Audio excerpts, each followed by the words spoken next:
Yahtzee. All right, let's rock. Welcome back to our sideshow. That is the one/many shot of Descent into the Lost Caverns of Tsojcanth. Um, Last time when we left off, we had our intrepid group of adventurers who had previously done work to find the lair of Tasha's fame, who goes by many names. But they found her lair here, or at least the entrance to it. Ventured in, were confused by some stony visages that kept telling them to go different ways.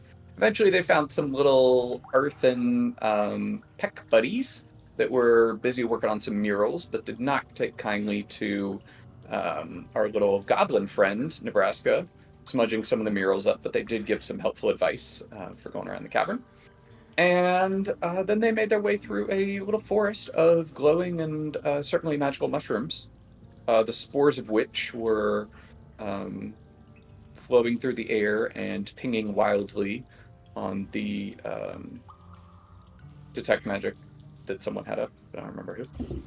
It was me. And yes, that you were detecting there. And then found a group of horribly misshapen trolls. One giant one that seemed to grow new appendages at a rapid rate, but was also slain at a very rapid rate. Barely had time to do anything before it was burned to a crisp by the elemental monk and shot by the goblin, who seemed terrified of the trolls, and flailed all around the place by good old Flailin' Jennings. But some little gutter trolls joined the fray as well and chased the group around before they were also put down in short order. So now you have spent some time recovering in this little cavern, caught your breath. But when you look around, it seems that Nebraska's fear has gotten the better of them. And the shifty little goblin has absconded. Not with anything of value, it seems, because there wasn't really anything of value that you guys found yet. But Flaylin and Alarius are left in this cavern with the reeking beds of the trolls and the detritus of their old meals and their smoldering bodies as well. But you do hear, you did not hear the goblin make his way out, but you do hear rapid footsteps approaching from the lit up magical mushroom cavern that you made your way in from. And dashing through that cavern, you see who? is it is it a half elf? Is it a rather Hello. Rather fiendish. is My- it my is friends. it wreathed in purple energy? Yeah. Go ahead, Scott. Hello, my friends. I've been sent here by Alexi. I hear that you guys are having some problems in here and may need some assistance. Wait, are you Razu? Yep, I'm Raizu. Oh no, I heard of you. Hell yeah. Hey, put her there, partner. And he sticks out his hoof. And like I go to grab it, and I just awkwardly shake it because I don't know how to handshake a hoof. That's okay. He is Well- exclusively used to awkward handshakes because he can't handshake. So Yeah. Oh, it's so nice to meet you. How have things been going down here? woo! He looks down at his attire, which is like spattered with troll blood and ichor everywhere. He's like, well, I've been to cleaner houses, I have to say, and I don't care much for the decor either. They're might rude, and I expect we may encounter some more of these little sumbitches. So watch out where you step. We got a dead troll over here, and I think we're gonna stir up some more trouble. Yeah, I see things have been kind of cleared out a little bit, so that's kind of nice. So as I was coming through here, it didn't help that I tripped over a few rocks though, and like he goes and dusts off, like just hits his jacket, and you just see dust like flying off. Oh, let me help you with that. And I wave my hand in like a burst of air, like a leaf blower blows you down. He's kind of taken aback. He's like, "Oh my gosh!" Like, kind of shocked, a little bit scared, but at the same time, he's like, "Oh, okay. Thank you, my friend. Oh my gosh, it's so nice to get some of that dirt off of me. It's Where everywhere. did you come from? I don't know, outside this cavern. I was meeting up with Alexi. He had mentioned in the nearest town that he's going over there. He's still uh, suffering from some ailment at this moment, and Oh, told me you've to. Heard been about put on that. the same quest as us. Yes. Did He you told see me our to- friend, little goblin? Yeah. Give me Oh. a perception check, Rizu. Might have looked like he skedaddled. Hold on a Unless he's second. still hiding. I need to move my screens around just a little bit so I can get everybody. Oh, shit. You're good. There we go. Okay. Sorry, you guys. Okay, perception. Oh man, perfect.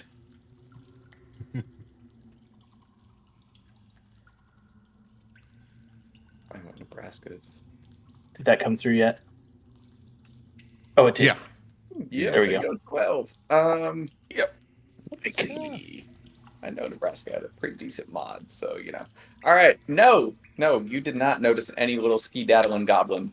I Head on didn't. out. I didn't see anything in particular whenever I was coming through here. But with that 12, you do clock further back in the cavern, and this cavern is lit by, if I'm not mistaken, Alaris has a little flame. Was it like a little phoenix, kind of floating around? It is no longer a thing now that I changed it. At one point, Alaris did have in the fight, he put a fire where the troll currently is that was burning in that spot. Was a source and the troll bodies are burning. Trolls, somewhat flammable, turns out. And in the light of the various fires that are flickering around the room, you see under some of the bedrolls over there, a glint of what looks like glass underneath those piles. Have you guys seen that over there? And I'm just going to point over towards the. I'm going to point over towards the. Do you see that those glass pieces over there? No, let's go check. I will glance in that direction with my 19 passive wisdom. You do once he points it out, and you notice Rizu, as you close there. This is nasty. I mean, it's a bedroll in the map, but it's really like just a collection of sometimes body parts, bones, vegetables, rotting because trolls don't like vegetables, but things that they killed might have had vegetables on them. But what Laris, you from further away notice, and do you have 2 tokens? I did pull one out. I think, yes. Yeah, you do have 2 tokens. 2 tokens, 2 turns. Let's go. There you go. Okay. Sorry. No. Y'all do notice in the mound of nastiness there are 2 larger than vial-sized potions that you guys have been around the block for a little bit, so you recognize them as greater potions of healing. And then there's also a little shine that you clock as well, and it looks like, as you bend down to examine it, a gnome-sized set of wooden dentures, but there are 2 shining platinum teeth inside of there. So it looks like they would be worth a pretty platinum altogether. Ooh. Well. Yep. And the rest is nastiness. This is a gross little spike. I guess I'll give you to the potions and I'll hold on to these teeth. Now I do want to revisit something from earlier. Flailing, how do you hold your flails with hooves? Well, the way a minotaur does. We don't ask that question around here. I had a friend That's a while back. That's a personal question. He gave me he got me outfitted with this here magical returning flail. It's special, one of a kind. So it just kind of always hovers right there near my hoof, and he'll like demonstrate as he waves back and forth. It's actually very close to him. It's not actually being grasped. You're Raymanning it. Got it. Yeah. Yeah. All right. That works. In fact, you guys notice a little cow shoe. It's not a horseshoe, but on his hoof. It seems to be the same metal as the flail. Yeah. Ooh. All right. So yeah, y'all potion healing and some gnome dentures with platinum teeth. Where are you heading? I'm gonna open up the gnome dentures. Check the hygiene of all the teeth.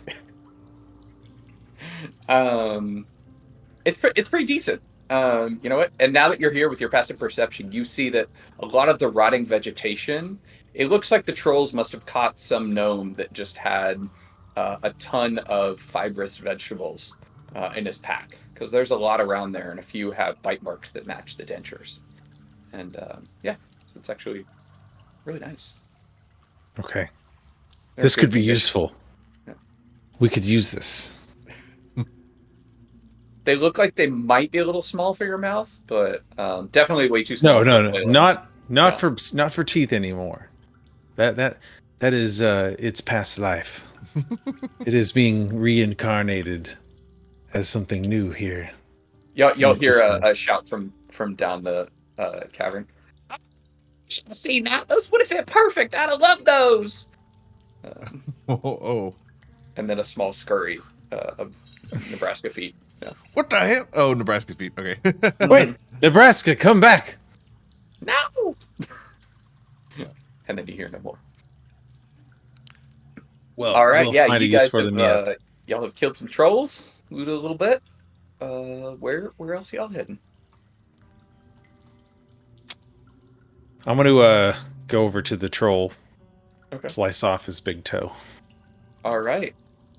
Another smaller version of the big toe starts to grow a little bit into it, but then struggles, and you see it stop. Since the mass of the troll is on fire. Well, if I see it started to grow at all a little bit, I'd have set the foot on fire. Okay, the foot immediately, yeah. And in fact, earlier it threw one of its limbs at one of you when you were fighting, and it was stuck in the back wall, and it started to grow a very tiny head and little arms, but you roasted it right up before it could form into a new troll. Yeah. Is that how Deadpool rules? Trolls reproduce? They split like mitosis? You roll me a history check if you're curious.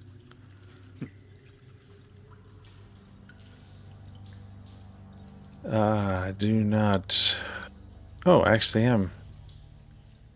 Semi-decent at history. That would be a 26. Yeah, a 26. All right, yeah. 25. You have heard that the Golden Dragon Inn, which has many different locations across the land, you've heard rumors that their meat source is troll-based, and that's how they do such great business and have their buffets that are all you can eat. That include such things as bacon and backstraps, always open. Now that 24/7. That is a sound business practice. So less waste. You're not sure if they reproduce that way, but you certainly know that everything will regenerate, and it might be used across the land. That's truly a buy at once situation there. So it is truly a shame that you guys killed these trolls instead of thinking of the mountain of gold that you could have made by capturing and harvesting them. You win some, you lose some. No, we won this one for sure. All right, so yeah, this chamber's starting to fill with nasty smoke from these burning troll bodies, and it already didn't smell great. And some of the bedding is catching on fire as well. So get out of here. Longer. I'll snuff out the fires. All right, you do that. All right, you head back into the little kind of almost forest of magical fungi that is growing all around. And you do clock the giant crickets that are ghost white that are eating at this I mushrooms. will pick up my the mushroom I had dropped earlier as my torch.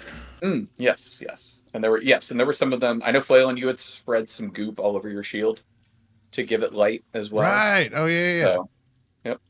It's all coming back to me now. Like it was yesterday. So coming back. We could, So yeah, y'all can see pretty well. I don't know about your situation, Rizu, but if you're close to your buddies or if you've got your own light vision or dark vision. He's got dark shit. I got dark vision, I think. Yeah. I believe I do. You're a half elf. You have dark vision. Yeah. I'm going to look the cricket just to the south of me in the eye. And I'm holding up my mushroom. And I'm going to slowly walk over to it, holding out the mushroom. And see if it notices me. Sure. Give me an animal handling check. Are you trying to be stealthy or are you trying to attract its attention? I am making myself known to it. Okay. Speak friend. All right. That's D4. 17. Oh, okay. Flanel's just flipping a coin. what coin has 4 sides? He's feeling this is the way we should go. Oh, well, no, right, 1 and 2 were heads. You 3 make and decisions. 4. Yeah, with a 17, the cricket takes an interest. You have one of the brighter mushrooms in the cavern, and it kind of stops, and then its antennae kind of float in your direction. They're kind of wispy, so it's almost like they're underwater. They're kind of like floating on the air, and they whoosh around towards you as you get a little bit closer. So as it chewing, as it notices, I'm going to like kind of see if I can entice it away from its current position and get it to follow me. Yeah, with 17, you get that. Yeah. And I guess I'll turn around and see that Flaylin's chosen this pathway immediately behind me. I'm gonna try and lead it down that direction and see what its response is as we go that direction. All right. As you kind of get to the edge of this little, this cavern where the fungi is growing, it pauses just a beat, and yeah, but it continues. It slowly, in a crickety way, it'll pause, and then hop. So I'll share my intent. I'm trying to see if I can utilize this cricket as a danger detector. The cricket, the coal mine. It knows the cavern much better than I do. Yeah. It does not. It doesn't seem like it has any sort of attention past you into the cavern, despite being aware that you are heading in that direction. So, I'll give you that. Yep. So this seems at least immediately safe passage. So, Flaylin. No, Flaylin was going to say we should go this way, just because he flipped a coin. Right. Yeah, y'all head up. Y'all got the vision to see up here. You see that once again this cavern up here, and I'll reveal some more here for you. That this cavern right here is full of sizable mushrooms, but the air stings with an acrid scent. So as you get kind of into that, you can actually kind of see it on the map where the ground is kind of yellowish. Once you get there, the cricket stops.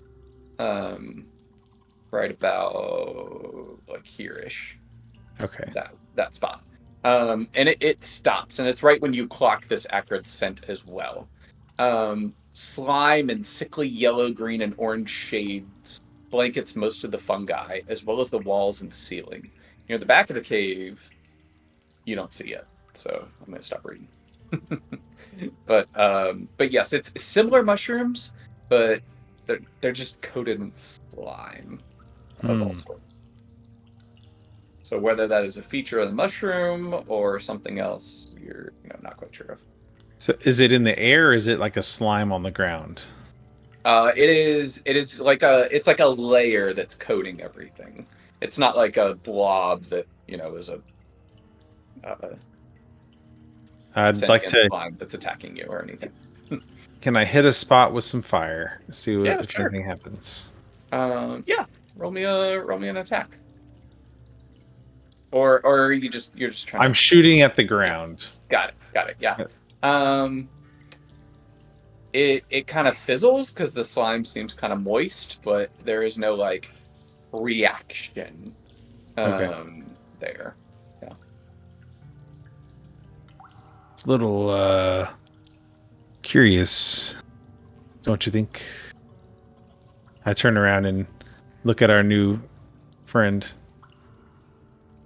So or the half elf.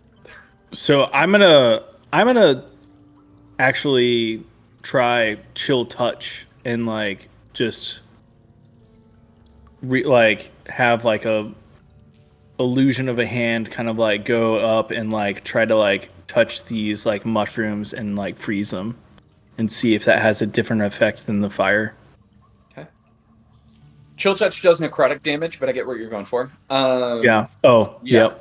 It's It's a misnomer. I know. Misnamed. Yeah. Oh, I'm Doesn't sorry. touch, and it doesn't chill. That's a Yeah. bad name for that. It should be like That is skeleton. It's ranged bop or something. and it's not cold. My apologies. No, That's fine. That's fine. All right, roll me a straight d20 for funsies. A fate roll. Fate roll sounds a lot better than luck check. right? Yeah, that's a number. All right, lucky number 7. You sweep your spectral claw kind of through these fungi, and you do see that you kind of induce a little necrosis and like almost a little blight in them, and they shrivel a little bit as the claw goes through them. But as you go up to the ceiling, your hand brushes and it touches a patch of slime and loosens it. And you notice that a particularly greenish patch of slime that was clinging to the ceiling sloughs off onto the ground around the corner there. And it doesn't move, it just splats loudly. But you do see, now that you've done that there are other patches of slime along the ceiling that you probably don't want to be under if they were to fall down. In fact, when that one falls down, you notice that the mushroom underneath it actually begins to sizzle, and it eats, bits that are caught underneath the slime as the slime settles to the floor. So I'm just gonna like go through and like just kind of like cast and like try to hit all of these like pieces of slime so they fall down. Yeah, sure. There's 3 immediately that you bump down, and I've marked them on the map. But they do not move. Yeah. So now 20 green gumdrops. Yeah. Yeah. So now that those have like smashed onto those mushrooms and they're sizzling the mushrooms, like, is it getting any better? Like, is the air quality kind of like seeming any better? No, but you're also not. I mean, the air quality is not like damaging to you. You can. Okay. It just doesn't. It's not great. I mean, honestly, it smells better than the troll cave that you were just in. It just kind of stings a little in the nose. Okay. Yeah. Probably more for Flailin because he's got larger nostrils. But yeah. Well, do you guys want to keep going forward? And I can like. I should probably clear some of this stuff off of the ceiling so it doesn't come down and hit us later. Yeah. Yeah. Oh, think it kind of. Yeah. Flaylin's got his shield up and like, nope, not messing with this shit.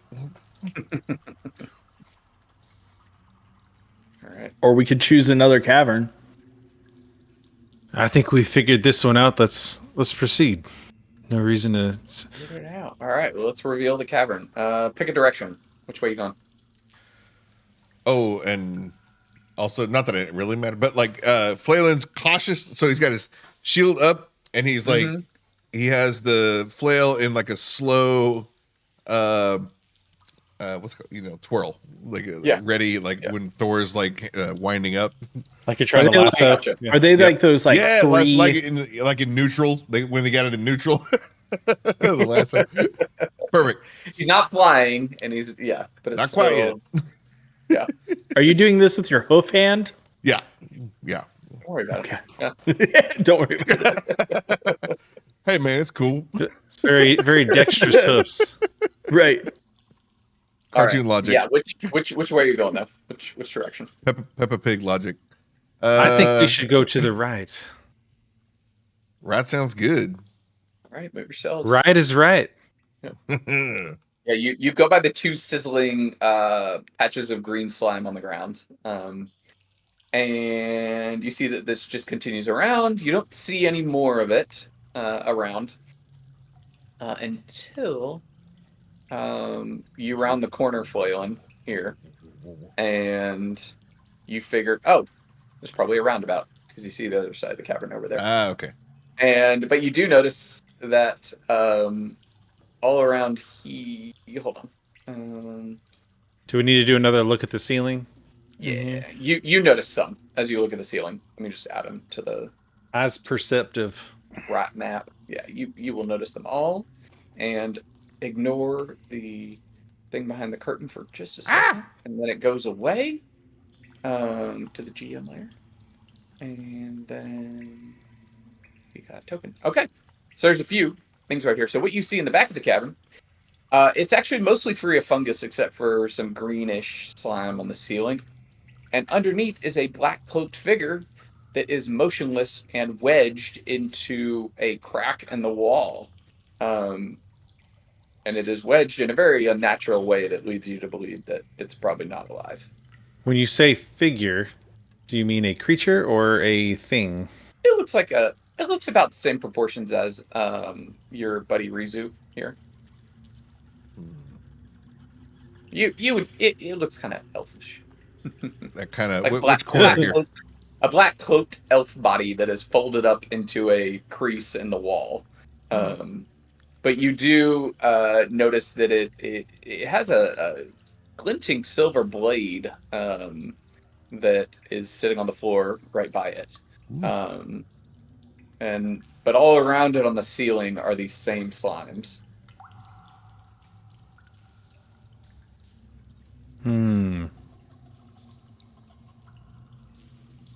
I think dropping the slimes in this case might damage the body. The goods. Yeah. Anyone here swift of hand? I wouldn't say swift so much as thorough in my case. Maybe hey Razu. Well, first of all, is friend of yours over here? We got. I can't make him out very well, but like maybe if I get a little bit of a closer look, I can find out. So I'm just gonna like. Are you guys walking there? I just noticed y'all inside the spot. Did y'all? Well, I wouldn't have walked in there. I was already there before you showed them.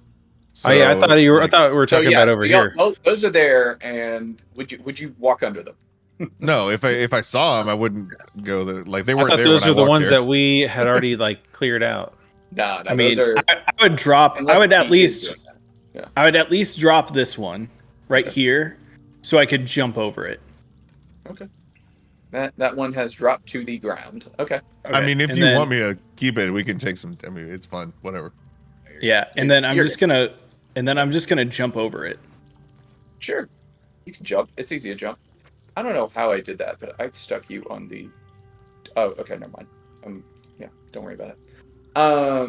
Okay, so you jump over it. You go up next to the body, and holy shit, it's Parshax. You know this guy. He's got otherworldly connections as well, or he might have had them. And you notice that he is very dead. It looks like his body was maybe punched into the wall, maybe by some very strong troll. But you do see that, yes, he has a nice rapier that has a gleaming silver guard with a gem. And then actually his bracers as well look like they would be Particularly good. yeah. Yeah, they're cleaner, you know. And Josh, I don't know how the detect magic works on Olaris. Is that still It's the same as the regular spell. I just have an innate cast of it. got it. So yes, I forgot. It's the Furbolg.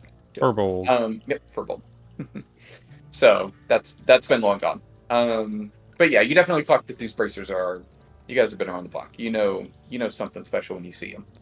At this point, they're not as dirty as everything else, or as tattered as the rest of the cloak and body of this elf.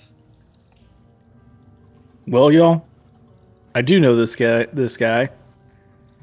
It's whatever the DM named him.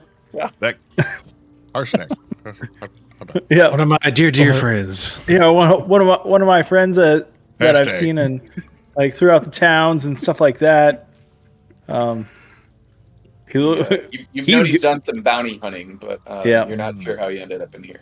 Yeah. But he's gone.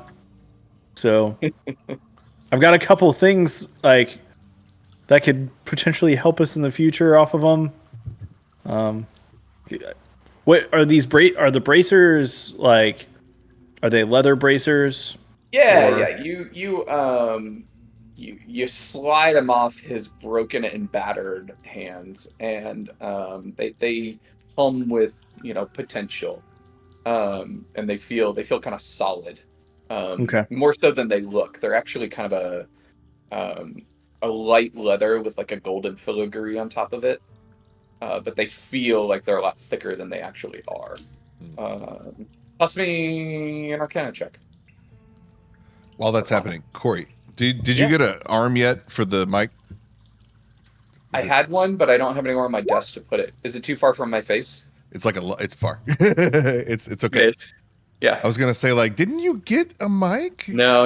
I got one, but I have a really nice wooden executive desk that Gotcha. it doesn't have like anywhere to clamp it. Yeah. But I can. You guys hear? Can you guys hear me? Myself up. No, Scott. I was gonna say you sound amazing. You sound better than I've ever heard on Oh, calls. nice. Yeah, because I know Thanks. you guys all have the same mic, right? No. Yeah. And I'm like, why does Corey sound? Oh, because he's like 2 feet away from it. That's why. Yeah. It's a Josh special. We've been together this long, and you're just now telling me. Well, the disparities what That's caught me embarrassing. because I'm like, hold on, what? 1, 2, 3. Why is 3? And then I look down at you. Oh, because I can see their mics. Mine you can't see, but it's like right here. It's just out of frame. Yeah. How do you have yours mounted? Because I have mine in a very precarious situation right now. Oh, same. Welcome back to Mike Talk. We are talking arms this session. Yeah. See? Yeah. So mine's on the. I have like 2 desks. One's under the other. Sean will now be taking a picture to post to our Discord to show everybody what his situation looks like. All right. So basically, is the company logo in there? No, you can't see it fully. Okay. So that one. So it's that like $20 cheap ass like Amazon arm. Yeah. But I have it stretched all the way so that it's like just under me. I keep it just out of frame. I got it and I returned it. There's no like desktop ones like with a heavier enough base that are arms. See, like right now you sound even now you sound completely different. Like Yeah. it's Like cool. here versus here. Oh, I yeah. moved my mic way closer. That's why I have a shadow from my light. No, that's on me. fine. Shadow's good. There we go. Yeah, the shadow's Yeah, barely you do. noticeable. Oh yeah, this is nice. You can't see it at all on the stream. Like you're completely covered, so you can. Cool. Yeah, I kind of want to. I Sounds need so to much mount better. mine a little bit differently, at least while I'm using it, and then whenever I'm not, I can move it out of the way because the clamp's pretty easy to take on and off. Yeah. I know. Well, you don't even have to take the clamp off. You can just like loosen the part that it goes into, and like boom, just tuck it away. And now I that know I'm ends part of our in the discussion fold. about microphones. Anyway, Clamp. there you go, folks. Now I know I'm in the fold because Sean gave me audio advice after 8 sessions or so. All right, yeah, you guys grab this magical sword and bracers. Somebody's giving me an Arcana check. A 12, not awesome, but you feel like these bracers, they look like they could be used to reinforce someone somehow magically. You're not exactly sure. Noise. Yeah. Let me take a look at those bracers. Yeah, but you probably, those of you that are already wearing armor, would realize that, oh, your van braces or whatever you have on are kind of sticking in that spot already. Mm-hmm. Sweet. Yeah. I feel like I could get some use out of those.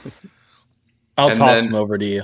Yeah, and then the rapier actually, it feels really light in your hands. Like it's strange. It's almost like it's not weightless, but there's like if you were to toss it up in the air, you feel like it would float like a feather instead of a heavy metal blade as it comes back down. It just feels like it weighs nothing compared to what it is. But you're not quite sure what it does. I think I'll hold on to this one. All right. But it's definitely magical. Yeah. Yeah, Sean, what is your character? Flailing Jennings. Brief recap for everyone that has not watched the previous episode. Flailing Jennings. What do you look like? Flailing Jennings, space cowboy. I'm a minotaur fighter and a battle master. Yes, sir. If you got a scuffle, that's where you want me. Is right there in the middle of it, and it will soon be decided.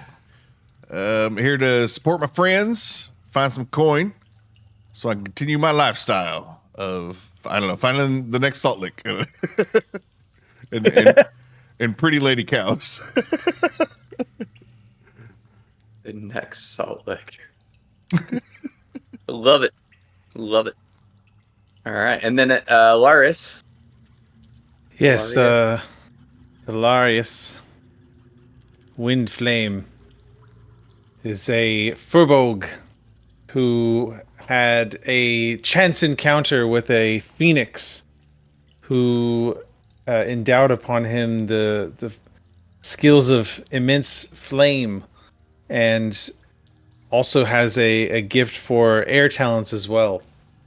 Has been traveling the countryside looking for people in need and seeking ways to further his knowledge in the elements. Has currently found himself in the company of good friends and reliable folk who can watch his back as he continues to search around for greater power. Hell yeah. Brains in low places here.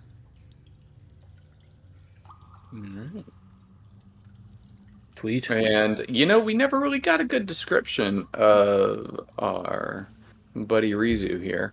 Sure is a handsome fella. Looks a little dark though. So Rizu is just kind of like, you look at his clothes. His clothes are a little bit disheveled, but he's a half elf. And like the most notable things that you see are his eyes that are just glowing purple, and he just kind of has this small like little aura around him. That's about it. Yeah, he's a simple guy. He kind of like looks like he's gotten into some trouble. Simple guy who has a purple aura. Yep. Yeah. Simple. You're giving off main character vibes, my friend. Yep. Fiend next door. Yep. All right, so back to Rizu. You were asking Flailing something? Or am I crazy? No, I was gonna see if Flailing wanted this rapier, but kind of knowing what he is right now and seeing probably the weapons that he has on him, I'm like, yeah, you don't need this. Yeah, he's strong. That's not a Flailing weapon. You're good. Yeah. I just can't remember if warlocks can use Yeah. Rapiers or not. I don't think they can. It's a martial weapon, so no. Yep. Because you only get proficiency with simple. Simple. Unless you are a Hexblade. hexblade, in which case you have proficiency with martial weapons. Yep. So Got it. all right. So yeah, you have found the body, Josh. The buddy. You have found the body of Parshax and thoroughly looted it. And you find a note to his lover as well that he never sent. But other than that, seems that his clothing is pretty well singed and eaten up by the slime in this cavern. Yep. His body's pretty well folded up too. So Cool. I'm gonna take the note and I'm just gonna crumple it up and throw it off to the side. No, I'll take it. for a very brief moment, there's an elf spirit that appears. Goes, really? Really? No, I'll pick it up. I'll pick it up and put it in my pocket. Don't make me ghost her. Yeah, exactly. Take your lorge. Don't ask me to read the note. All right. So yeah, y'all realize this is a lazy cavern. Sup, girl? Is it? I'm sorry. Is it a sealed note or is it just like open, like where you could like read it? It's open. You could read it. Yeah. It would take as long as it would for me to GPT a note and for you to open it. Totally not doing that now. We can role play the note stuff later. Okay, cool. I mean, I could get you a heartfelt love letter from an elf bounty hunter to his beloved if you wanted it, but yeah. Yeah. Anything like also like interesting that he's got on him? We'll just go through his pockets one more time. Check. Yeah. Oh, what check? Investigation. Oh, no. 13. He around his neck, he's got you rummage in, and under his trash leather armor, you see that he's got a little leather necklace with a tiny, very thin ring on it that doesn't look like it would fit his hands. Okay, I'll take that off, and then I'll regular, just put it. Regular old silver ring. I'll put it with the note. All right, good deal. Okay. And then I'm just gonna message like, "Hey, you guys, I think I'm gonna go. Do you guys want to go this way? Hop over that one slime that I dropped, and I think we go back the way we came. Okay. I'll meet you on the other side. Okay, so I'm gonna jump over. You jump. I'll just go back this way. Eat away at the foot of the elf, in there. Yeah. And then y'all leave. Yeah. Yeah. The cricket has wandered back. It did not wait for you. As soon as we left, I threw it that stalk of mushroom. It jumped after it. So yeah, it's eating the glowing mushroom stalk that Valerius threw. Let's check this next hallway. All right, next hallway. This time I take point. Y'all are cricketless. You head up in this hallway, and it looks like it continues on. And I will be giving it the full scan of. Yep. Looking at ceiling, floors, and walls for danger. All right. With your passive, you notice nothing. Yeah, this seems pretty barren this way. In fact, pretty undisturbed. Just rocky, damp, humid. You notice a few cave bats here and there, some small insects. And previously you'd heard the echoes of what you found to be the trolls crunching on stuff before, but now it's kind of quiet. Well, in the very distance, you hear the noise of small pickaxes on stone, and you remember your buddies, the Pecks that you met earlier. Were working on their little zone there. So, So yeah, I'm going to check my 6 over here. Yep, this really it really does seem like a very empty area that might just be a natural formation with no purpose at all. In fact, Got it. yeah. Plot delivered. But then you then you see that it continues around as you keep going.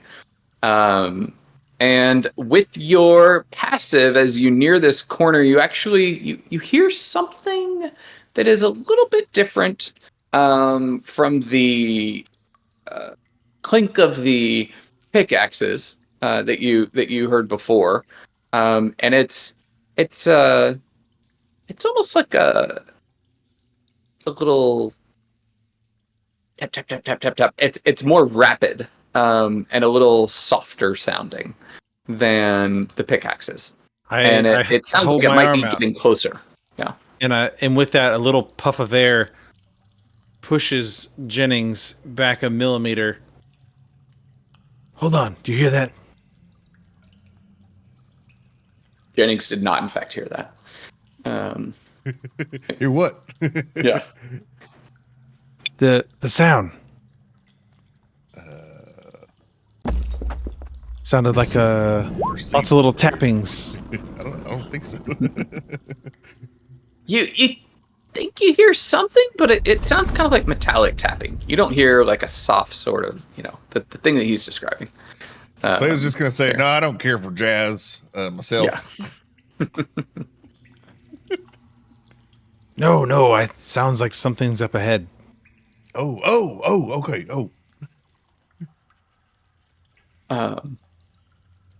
All right, so y'all pause. Many small tappings. I'm gonna peek around the edge here, see if I can get a look.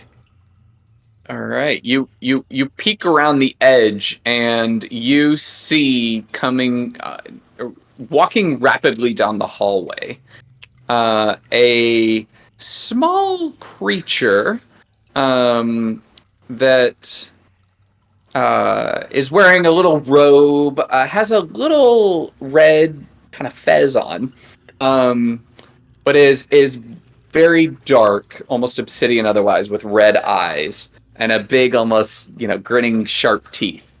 And it is holding up a rolled piece of paper. And as it sees you peek around the corner, you hear a small voice. Flailing Jennings? The hell? As it shuffles closer. It has little wooden sandals on. And that is the noise that you heard. I look behind me to flailing. Yeah. Do I recognize the voice? Oh no, not at all. Yeah. Oh. You've never heard this voice in your life. Someone? The hell? I mean, I think I should whip. And the same creature, comes up around the corner. It's a small little thing, and it looks around. Flailing, and Flailing's sitting there flailing his flail. He's just, and it takes the scroll down, rolls it a little bit. Flailing Jennings. Who's asking? Are you Flailing Jennings? It depends on what else you got to say there, Pard. I need to know if you're Flailing Jennings or not. Okay. Otherwise, this is a waste of a trip. Flailing's gonna attack. Okay. Well, not very well though. You attack with a 14. Is that what you got there? Okay. You hit this thing. Roll damage. Yes. Roll me damage. Woo! Well, 12 bludgeoning damage. All right. You heard it clearly. Everybody roll initiative. Yeah. Let me hold on. I think I need to make sure you select your tokens, and then let me remember how to do this. Yeah, I gotta get rid of the old turn order here. How do I clear this out? Setting, remove all, clear. All right, cool. Yeah, select your token and roll initiative. It should work if you go through DDB still. So. And if anybody's like, "Wait, Flailing, what are you doing?" Like, ain't never good come from somebody coming up to me already knowing my name. In a dungeon. I love it. All right, let me add this guy in a too. dungeon. All right, cool. Well, you can see his name, but do you really get? No, we cannot see it. Did he get a 0? No, I It didn't did. roll. We'll say it got a 0. My roll initiative. There we go. It got a 1. Okay. Well, it got a 5. So A 1 plus 4. y'all do have the opportunity to beat up on this thing as Flailin just whips down with his flail. Hell yeah! This creature, it loses it and it throws the piece of paper that it had up and is reeling from Flaylin's attack, and you who is up first in I want to take the paper. I want to snatch the paper. If I can. Alarius, you can act in this moment now that Flailin has gone in initiative because you're up first. I the worst initiative rolls ever. am. Everybody's so slow. Like you're We all roll a d6. Did this? Yeah. We're all confused about what is happening right now. Should you? So, I am, I guess, seeing that Flailin hit it. I'm just gonna attempt. How small is it? I mean, it's small-sized creature. I could reach down and grab it and like a goblin. I would I'll just reach down and try and grab it by the scruff of the neck. Okay, give me a grapple check. Athletics. Sorry. It's been a hot minute. We know. Athletics. That's a 4. Goo. Oh, where'd he go? I took him out of initiative accidentally. I don't know how I did that. But... All right. How did I roll? Does he have proficiency? Nope. Please roll less than a 4. Sorry. You got 12. Good luck. Yeah. Oh, I'll make him public. Yeah. Well, I have 2 attacks, so okay. Yeah, keep going. Yeah. He's just like hot potato in my hand for a moment. It's a 7 this time. All right. And 11.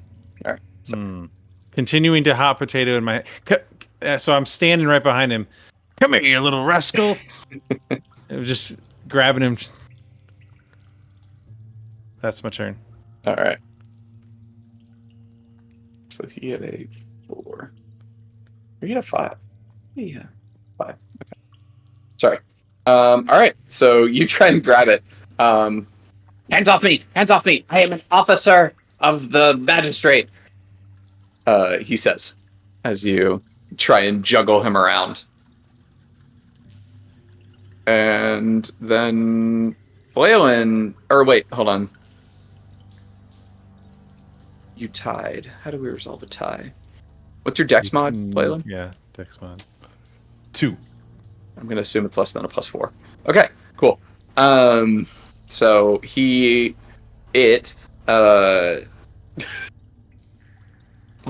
looks around.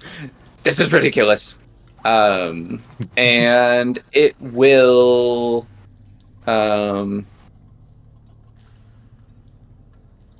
do a thing. Oh yeah. All right.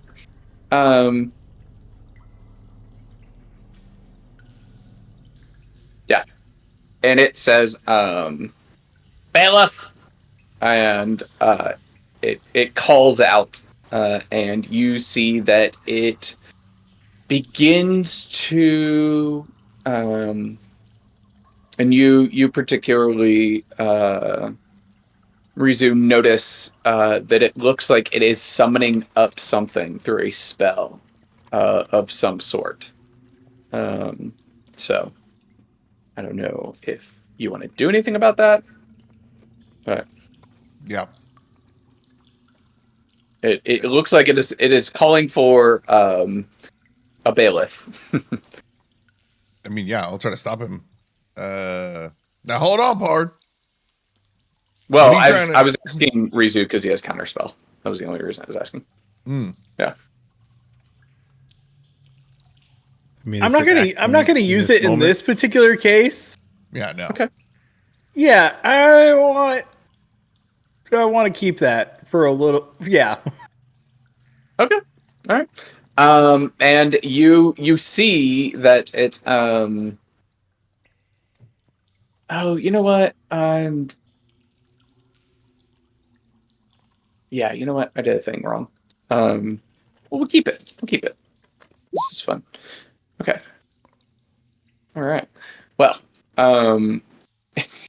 it says it calls in the air, bailiff, and then you see these rifts appear around you, and Around all of us, or just in the immediate vicinity, 3 of them specifically, and they end up putting out these horrible little creatures that I did add. Okay, yeah. You see these little fleshy creatures emerge from each of the rifts, and they are just these almost humanoid-looking, shapeless, repugnant, little impish creatures, and you obviously get the smell of sulfur and brimstone as they appear. And the little guy that you just slammed into kind of holds his head and runs his hand down his face as he sighs. He goes, "Shit, I got the C team." And these 3 things enter initiative as they look to join the fray on behalf of our buddy here. How do I multi-select tokens that... You know what? Just hold shift, and just click each one. Yeah, thanks. But then it selects all of you guys. You know what? It's fine. Cool. They're all going to go on 5.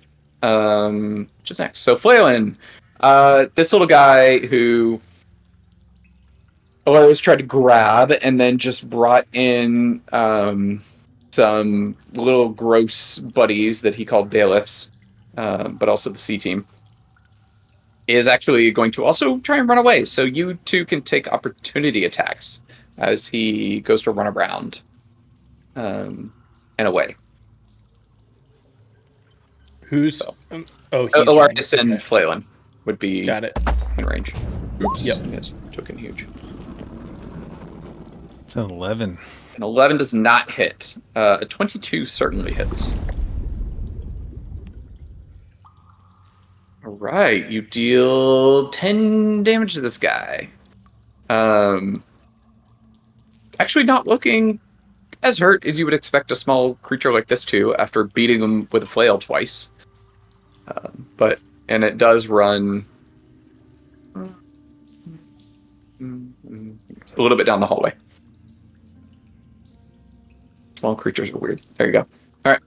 And then it is up to Alarius' turn. Wait, no. You just... No, back to... Yeah. Yep. Raizu. Yes.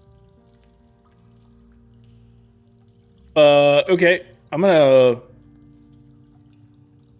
Eldritch Blast this dude that's in front of me. Okay. So, come on. There we go.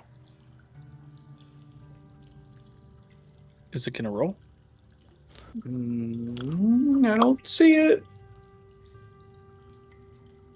Hold on 1 second. Maybe it's because I had that up. I don't know. Sorry.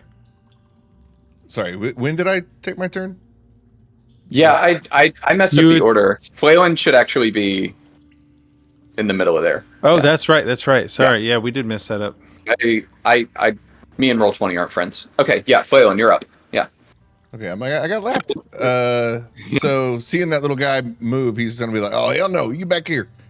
And if he's can shove this guy a little bit, not like mechanically, but for thematically, just so we can get line of sight if possible, right there. Does that make sense, right there? And then yeah, you got that. Yeah, he's gonna use his 2 attacks and get back here and flail, whipping that flail around the corner. For 17 and 26. 26 both hit. Yeah. Wha-bam. 14 and 12. That is 26 damage to our buddy over here. He is now looking not great. In fact, you look like you have grievously wounded it.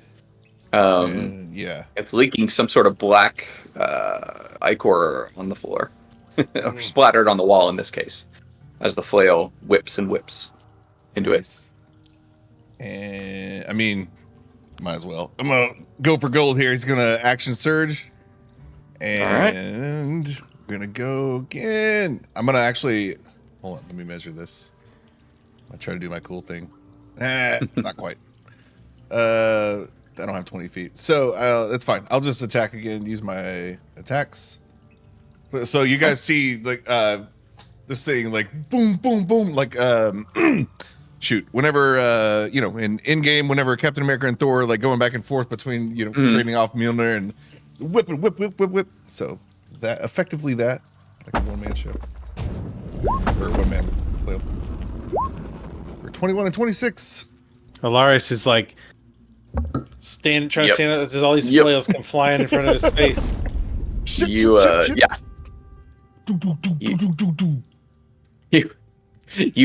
You absolutely pulp this thing. The first hit just looks like it breaks something in there, and its little wooden sandals go flying off, which obviously means you killed it. And then the second knocks through it, and it's very, very gone at this point. Woo! And then the flail returns to his hoof, and he'll look at the guy right in front of him, just smile, and get ready for his next turn. The guy in front of you goes, roar! All right, and then these three the C team here, they will go ahead and kind of surge up onto you guys, and they are going to attack. Let's see, and all they really have are their piddly little fists to kind of beat on you guys. So, Flailin, you're right there. Really, all three of you just get one of them. So, we'll do this Alarius, Flailin, and we'll remember names here. Rizu. Yep. All right. 1 fist, 2 fists, 3 fists. So that's a 14, a 12, and a 17. Does 17 Alaris. A 14 hits Alaris? Misses. Alaris. Misses. All right. A 12 definitely misses, and then a 17. Does that hit you? Flailin? Rizu. Oh, Rizu. It does. All right. Oh. You take 4 bludgeoning damage. Okay. Where's my health? There it is. Okay.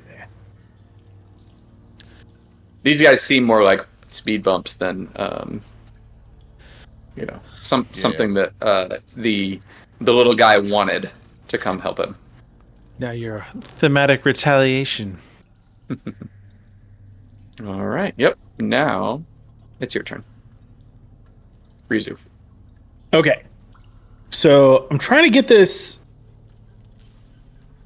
Come on, roll. You got beyond 20 up? Yeah, I got both. Hold on a second. Let me just refresh my. Did you open the abilities page that Beyond 20 needs to sync? Oh yeah, features and traits. Yeah, that one. Yeah. So,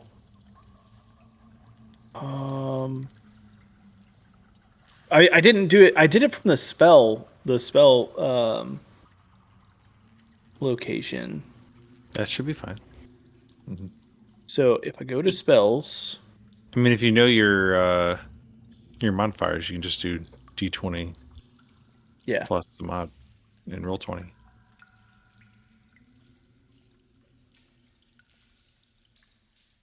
Plus agonizing blast, if that's what you're doing. Oh, that'd be on damage if he hits. Yeah. So 24 to hit. Yeah. Yeah. And then I'm gonna do 2 beams. Can I roll the do you want to resolve roll resolve? It's Yeah. Tell me where the beams go. Or is it one roll? The beam is gonna go to like the first we'll just do this. The first beam is They're gonna go basically to this separate guy. attacks, but they're Yeah. The that first beam's ones, gonna go to it's one that cast. Yeah. that dude. And that will be And you roll to attack for each beam too. So you'll There have we go. That's 2 what I was- beams. yeah. slash so this is the damage, so it's 1 roll 1d10 plus 4. plus 4. 1? All right. How's that What? possible? What? That's not possible. So no space between 1d10. Oh, yeah. It just took the 1. Yeah. So you It rolled ignored 1. It ignored the D10 plus 4. Rolling 1. You rolled a 1. You That's rolled much 11. There we go. Sorry. All right, yeah, you splatter this thing over the wall. The flesh seems very weak. And So yeah. as he does that, And Alarius, I mean, who's immediately because behind him, Flail's right behind it. Yeah. rained on. Yes. Oh, Flail and Alarius both. Yeah. Shit. Okay. Damn it. All right, so so that guy's gone. And then I guess the second one's gonna go to this dude. Actually, I'll aim it towards this guy, All right. and then yeah, we'll see if it hits. So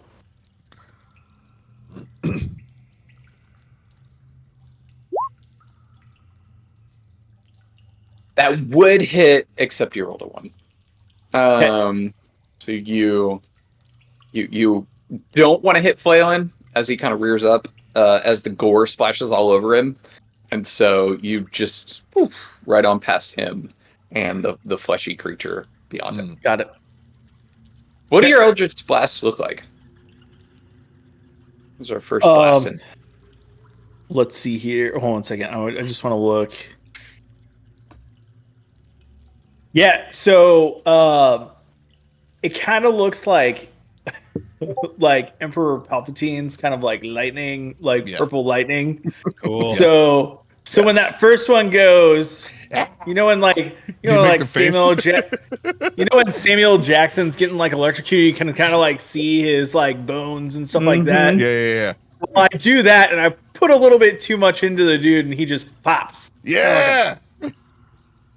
You know? Hell yeah. You notice they don't have bones either. That's weird. Yeah. Yeah. There's like masses of flesh.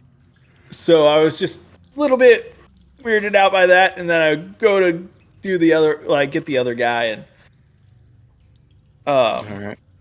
yeah, I got like The a little, mist of the a first little one bit is in my still eye, spilling. and I got a little bit of like flesh in my eye, and I'm like, oh gosh, and I just miss.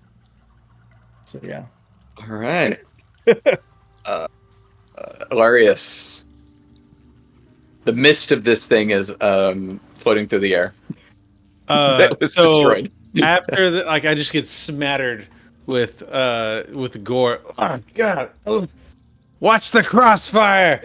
As I do that, I swirl up this ball of air, and it's like I'm like forcing it into a small ball, so it's like a vacuum, trying to pull all of this gore off of me into this ball, and then I'll send it out towards the guy who's next to me and Flailin.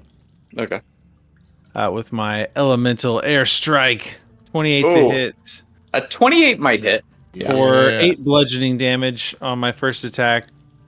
Does that down him? Yeah, you blow it away. Yeah. So this just like this ball of air just, I just push it into the chest of this fleshy being and then just let it go, and it just blasts him back against the wall, and then as I do that, I'm rounding up and gathering a ball of flame above my head that, as I do it, it turns into a little phoenix that's a small piece that's flying above, and then I'll send it into the direction of the other creature. A 23 to hit. That'll do. For 9 fire damage. You got it. And as the little phoenix like hits, it buries into the chest and then erupts in a gigantic fireball around it, as if it was a big torch that was held at my flame, or like held at my hand. Just blows it back. And at first you see the fire doesn't bite as much as you think it would, but then it overcomes it. Well, I actually have empowered fire. Elemental adept or elemental adept, yeah. There you go. Yeah. So you overcome what seems like some sort of slight resistance against it. Yeah. And then there are splatters, and there is a creature that has been flailed to death thoroughly. And a paper that it dropped, and all is relatively quiet in the 12 seconds it took for this to happen. Yeah, let's see what's on that paper. Got my name written down. I knew something was up. Sorry, y'all. They got me in the stockade when I was little, and they forgot about me. My horns wouldn't let me out. Flaylin, if it's a reading thing, I'm happy to read for you. You don't. I can totally read, but you do read real good. So I'll just, you can take it and you can have a look. Actually, honestly, I could use the practice. Oh, y'all shouldn't do that when I'm drinking. All right, who's picking the paper up? I'm confused at this point. It's Flaylin's. It's Flaylin's note. I'll let him have it. All right, Flaylin gets it, but it's upside down. He's like, Give me a straight intelligence check. reading it upside down. Yeah, I'm actually not that intelligent. Or actually, oh no, I'm 11. I'm slightly above average. It's my charisma. That's all right. Appears to be paper. All right. You see, it is dense. There's a lot on this piece of paper as you unfurl it. But you do see at the very top, it does say, to the accused, Flaylin Jennings. And then the text gets a lot smaller. And there's a lot of words that you have not quite read before, that you kind of trip yourself up on there. And you don't quite understand what the fine print below that says. Like, well, they're out to get me. I know that much. But someone else mind taking a look here? More experience in the litigations and. Yes, of course. I told you I would help you if you ever needed it. And I also kind of looked down my nose at it. I like to imagine Hilarious puts glasses on and examines it. All right, I won't make you roll here, but you do read. It does say at the top in broad letters, and it's you do notice it's almost like it's pre-written, and then Flaylin Jennings looks like someone wrote it recently. So, to the accused, Flaylin Jennings. By arcane decree, let it be known that you, Flaylin Jennings, are hereby summoned to appear before the Tribunal of Infernal Justice for charges of... And then it has a whole list below. Trespassing and flagrant disregard of the sanctity of the Summoner's Demesne. You did willingly and unlawfully penetrate the veil of protection around this abode, thereby committing the heinous act of trespass against the rightful dominion of my client.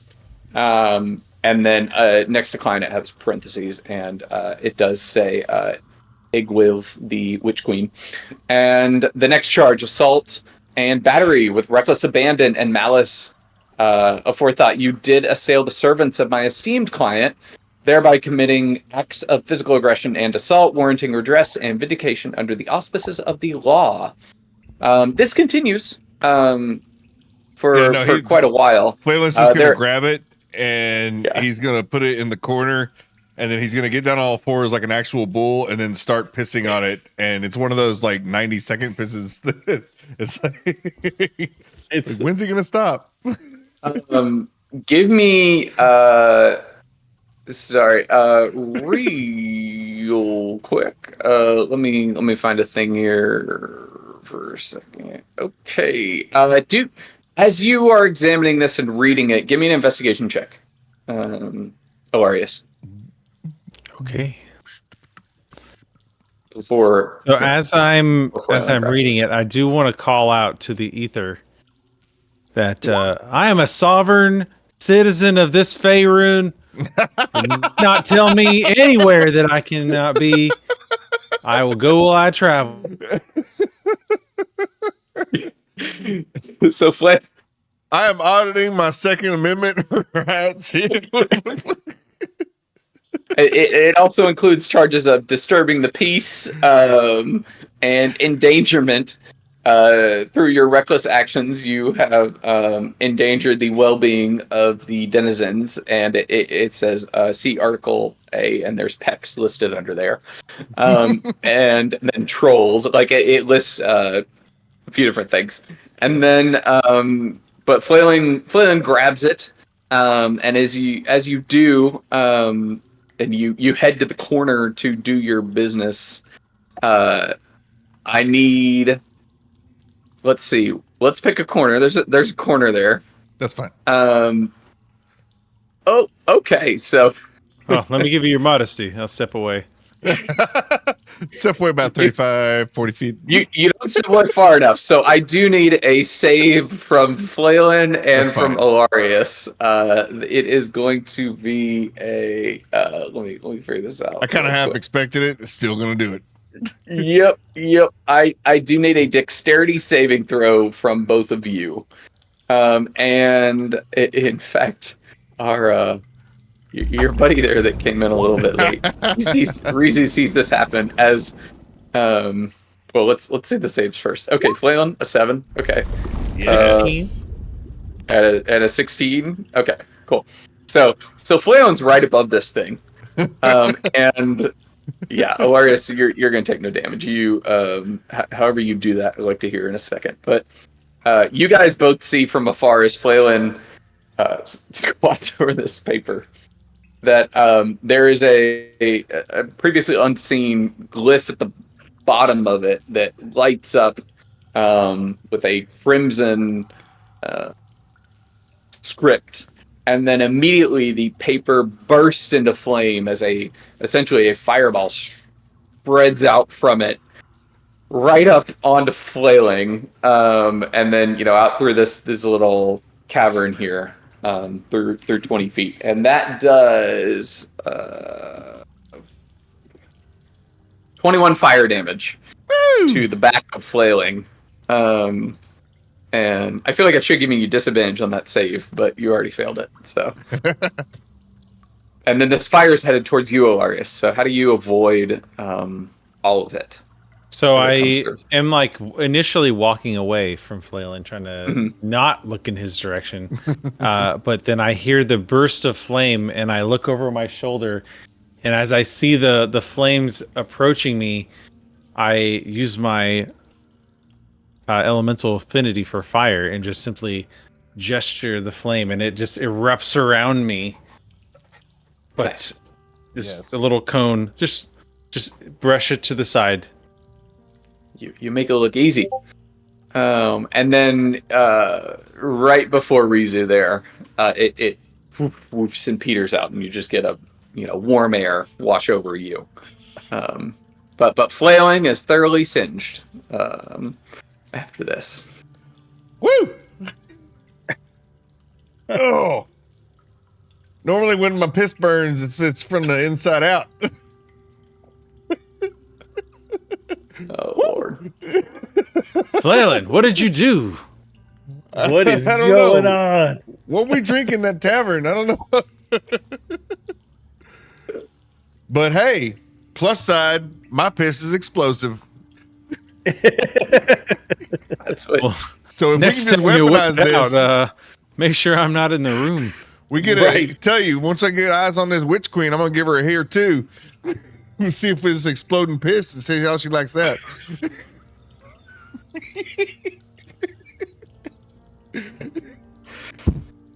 I don't think this is representative of our regular scheduled programming for anybody watching, but yeah.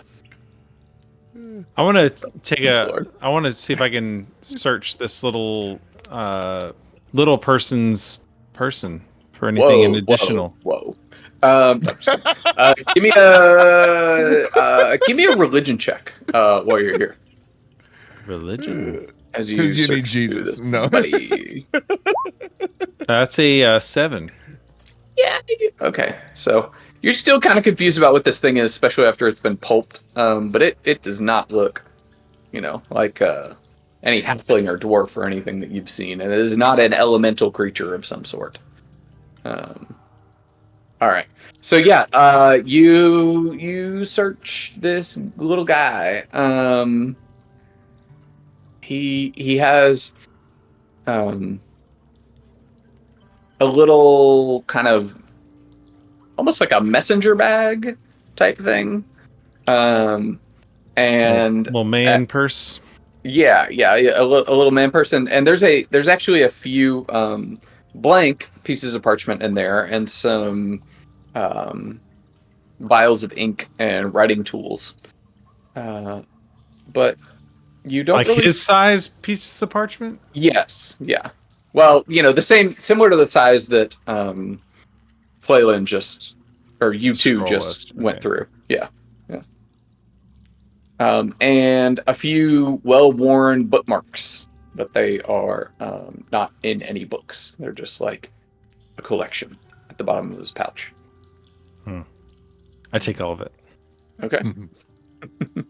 add one messenger bag or crossbody bag plus writing instruments and bookmarks to your inventory. All right. But yeah, it's thoroughly gone. And in fact, the bodies of the fleshy things begin to kind of dissolve into the floor, and then as Ilarius grabs the bag off this guy too, it starts to, not as quickly as the other things, it seems like it has a tiny bit more staying power in this realm, but it starts to decay at a rapid rate and gives off a very sulfurous smell. But again, not like anything that is elemental, so obviously something extra planar, though. Yep. All right. Let us continue onward then. All right. Flayland just you don't has hear the biggest grin on his face, like he's so confident about his new power. you don't feel anything. You don't notice anything new as y'all trudge through this little area here. So as Flayland kind of comes up behind me, I'm gonna kind of nudge him with my elbow a little bit, say, and kind of hold out the pieces of paper that were in that knapsack, and just say, "Little fuse for the bomb." Oh, loud and Hand you clear, the pieces buddy. of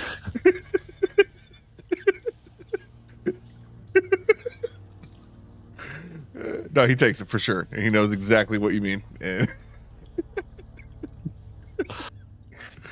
they're drink at this point. Oh yeah, that's a good idea. I'll take a break for a second. Yeah. Yay. BRB. And we're still alive. I don't care.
So, yes, if anyone sees this, there's a new campaign coming.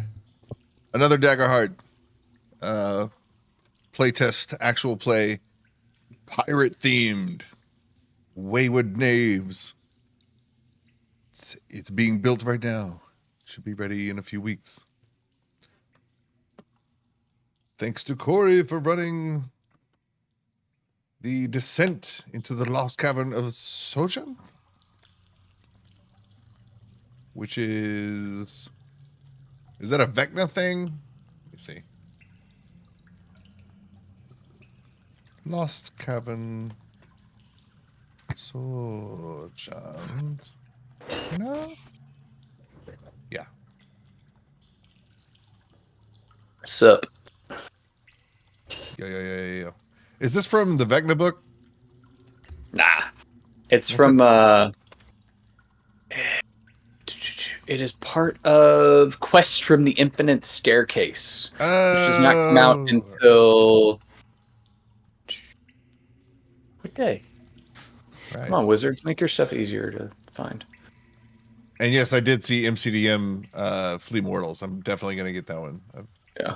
I've never looked at any of his stuff. I lied. I looked at the Stronghold stuff briefly. That was it. Yeah. So Strongholds and whatever. As we were all, I guess, getting our drinks and all that, I was just thinking, damn it, like, why can't we all just, like, be able to be players together? One of us has to DM. One must DM. Oh, yeah, Well, we could find somebody else to DM. A new, but then it's like nobody wants an to DM. outsider? Like pay somebody? Much easier said than done. Scott, Yeah. have you ever DM'd? No, what we need to do is do a world where there are discrete adventures and then we trade off. West Marches. But within the same... Yes, that's exactly, yeah. But like maybe like a piratey themed one.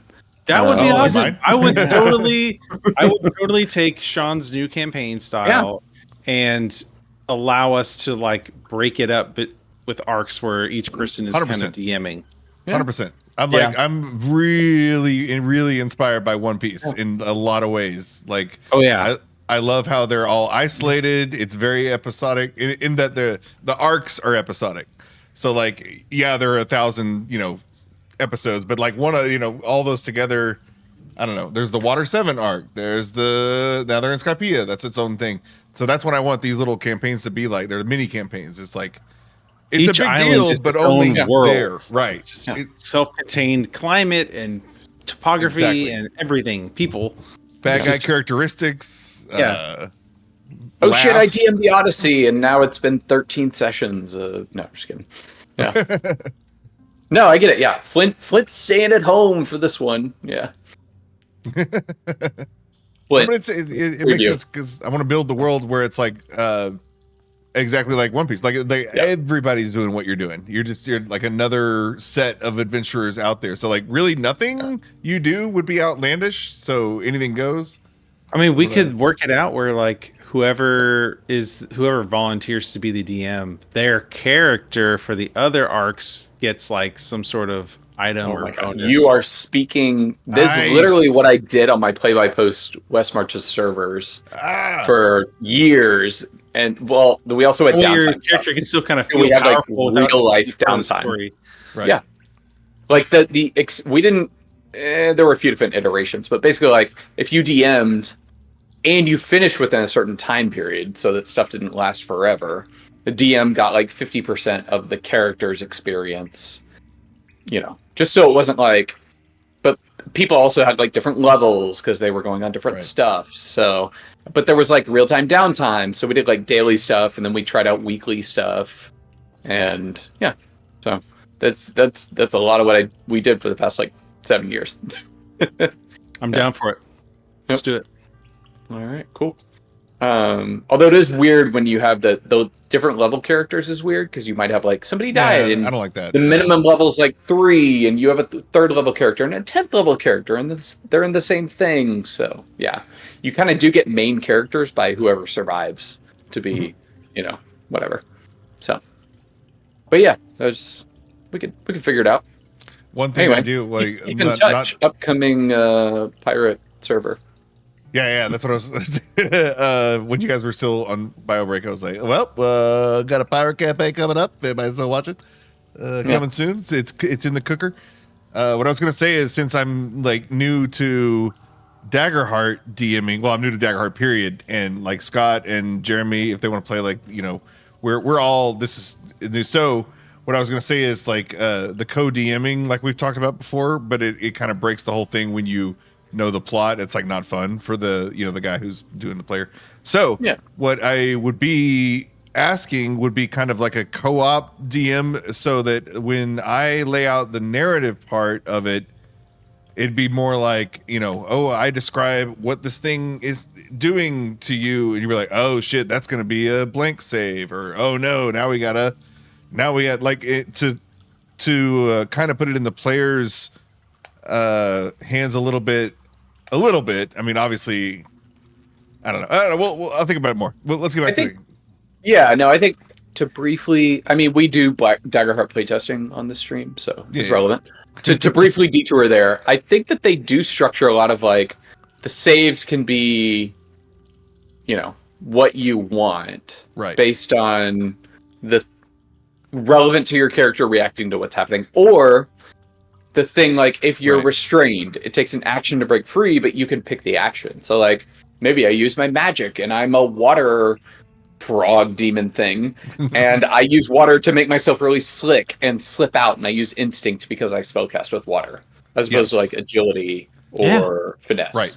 More things like that. Like I don't want to be, it just kind of sucks the sucks immediate the life out of it. Urgency. Yeah, like the exactly. The life, like the heartbeat. It's like it stops the heartbeat of the fight whenever you have to like, okay, is that a dex and then whatever. Anyway. You got to keep the flow going. So speaking of flow, you guys were flowing down this hallway after Alarius grabbed his new crossbody pouch, or it could be a fanny pack. Whatever, because it was a crossbody on a small creature, so it would probably be more fanny pack sized for I did put it around my waist at the front. Okay. Yep. Alarius is rocking a fanny pack at this point. Yep. So you guys have kind of explored this little wing of the cavern as far as you have seen. You come back to the entryway that you came in before, that you entered in before. And again, the little totems that are all around here, the carved faces, they continue to speak, "Turn back, this is not the way," each time you pass them. It seems like that is all they say. And you hear little peck buddies working around the corner there too. So as each of them says, "Turn back, this is not the way," I'll repeat to them, "I am a sovereign citizen. You cannot tell me where I can go." Then I'll continue on my way behind the other two.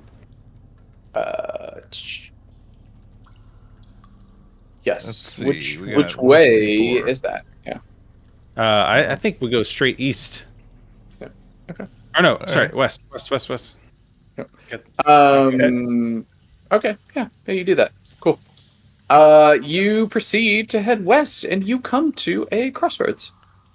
In the rock. Keep going west. West. West. The one to the right looks to go on a little bit ways, just based on the vision that you have. And then you go west, and it starts to go south, and you realize, oh, okay, there are actually several different ways here. And keep going south. You are faced with three directions here. You're going south. All right. You head south. Hey, whoa, west is best. Whoa, where you going? Left You or want to west? go? You want to go west? West is best. It rhymes. We said west is best. All right. I South. see y'all moving on the map, so we'll keep moving here. So yeah, you pin straight west. You hear the scream of a cat in the distance that is cut off quickly, and then you notice this continues around. This seems like a little cavern with multiple twists and turns that might not serve much purpose. But again, caverns are natural and they have many different throughways. So flailing as you go around, you see all these different directions. But as you approach this chamber up here, you see that as the cave surface rises up, and you are met with a vaulted cave that is covered in pungent piles of bat guano. If you were a wizard that knew Fireball, you would be salivating right now. There are large leather hides hanging from the stalactites above, flapping in a chilly draft, which is kind of strange. And then the sounds of flowing water echo from the cavern itself. You hear that there's water somewhere.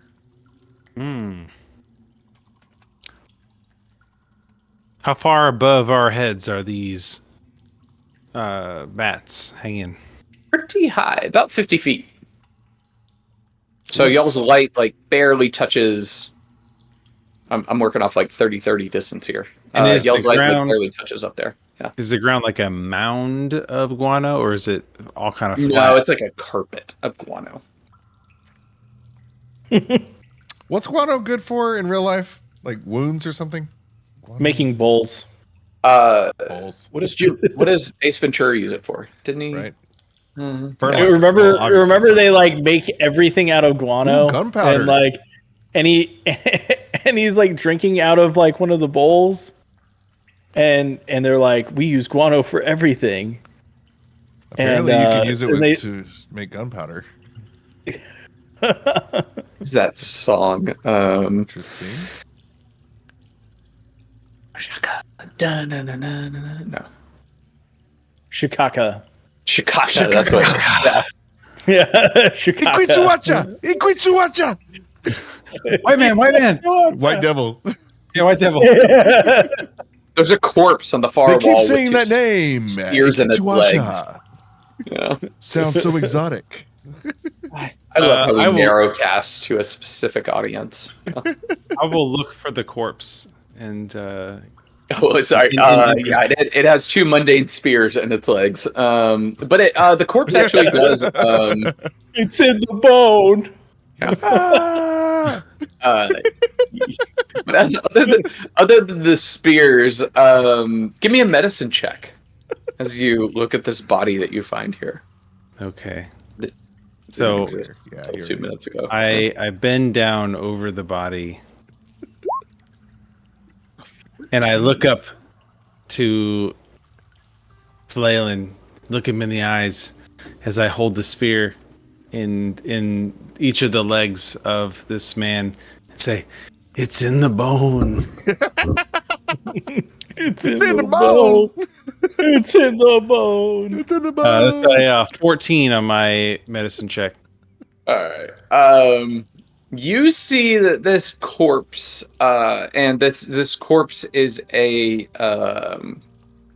a human, which around these parts you haven't seen many humans. But yes, it is a human with a great sword that is lying beside it. It's pitted and dented and rusted, and its splint armor is actually pretty intact.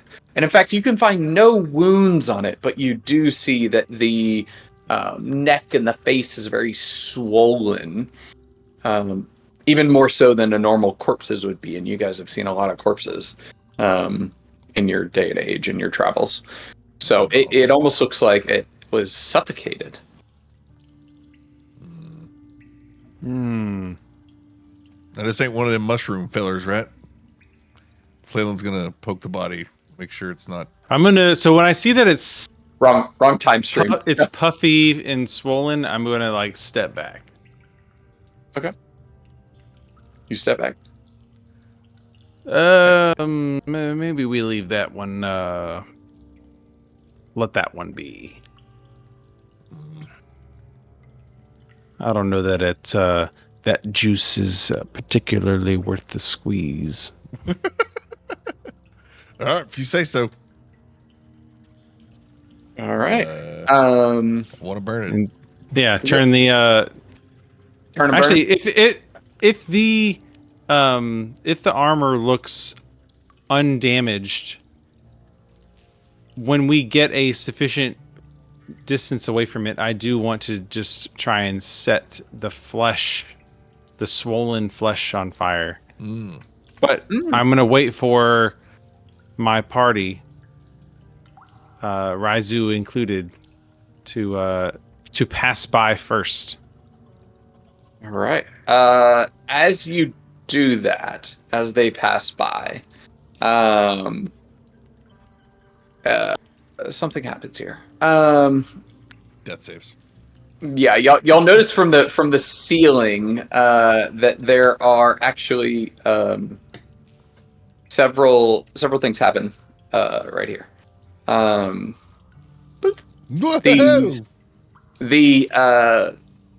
What you might have termed as stalactites above.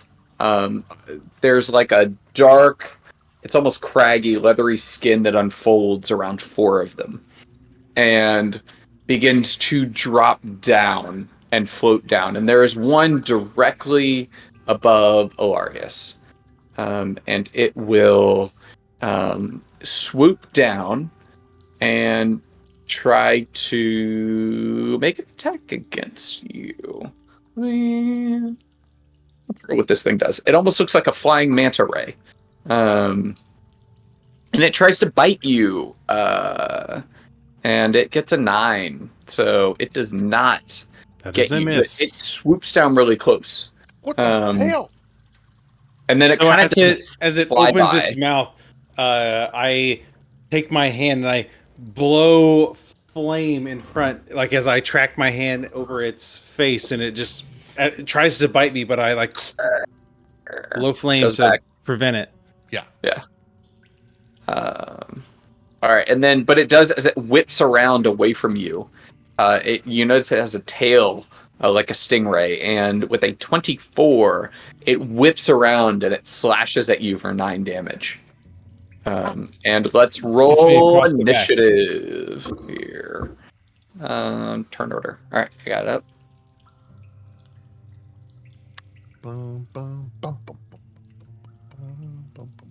Initiative. There we go.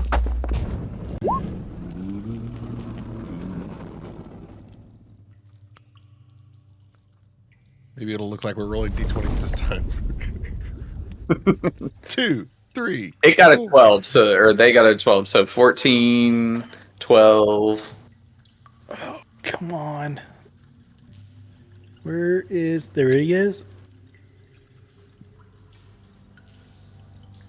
There we go. All right. So with a 15, Rizu, you are up as these 4 creatures descend from the ceiling. The other 3 are a little bit further away, but the one swooped down and Alarius fended off its maw with fire, and then its tail whipped around and slashed. Did you close out the initiative tracker? Because I can't see it anymore. Oh, sorry. Do I have to open it? Yeah, you have to. If you open it, then we can see it. Cool. Yeah. Okay. 2101. Yeah. By chance, can you like open up like the, I guess the room, the rest of the room that we can see? Yeah, sorry. Yeah. It's a room. I just like, I'm assuming there's no, only you're four, good. there's only 4 of these guys, right? But Hey, it's a you room. guys, I'll give you all a brief. This happens, and you'll actually see. You heard water. The corner of the room goes up. The cave is 50 feet high, and then this little ledge over here at the northeast is actually 30 feet above the floor. And then you hear kind of lapping waves beyond that. And you see some kind of splashing water go over there. So you know there's some water up there. But it is higher. So until you ascend there, y'all are kind of stuck in the spot. I want to look at something real quick. I'm sorry. No, you're cool. What's the range? Okay, cool. Okay, so I'm actually going to move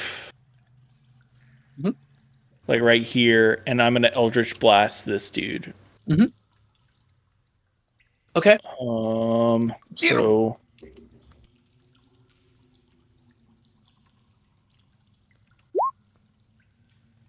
Okay. That one, the top right one?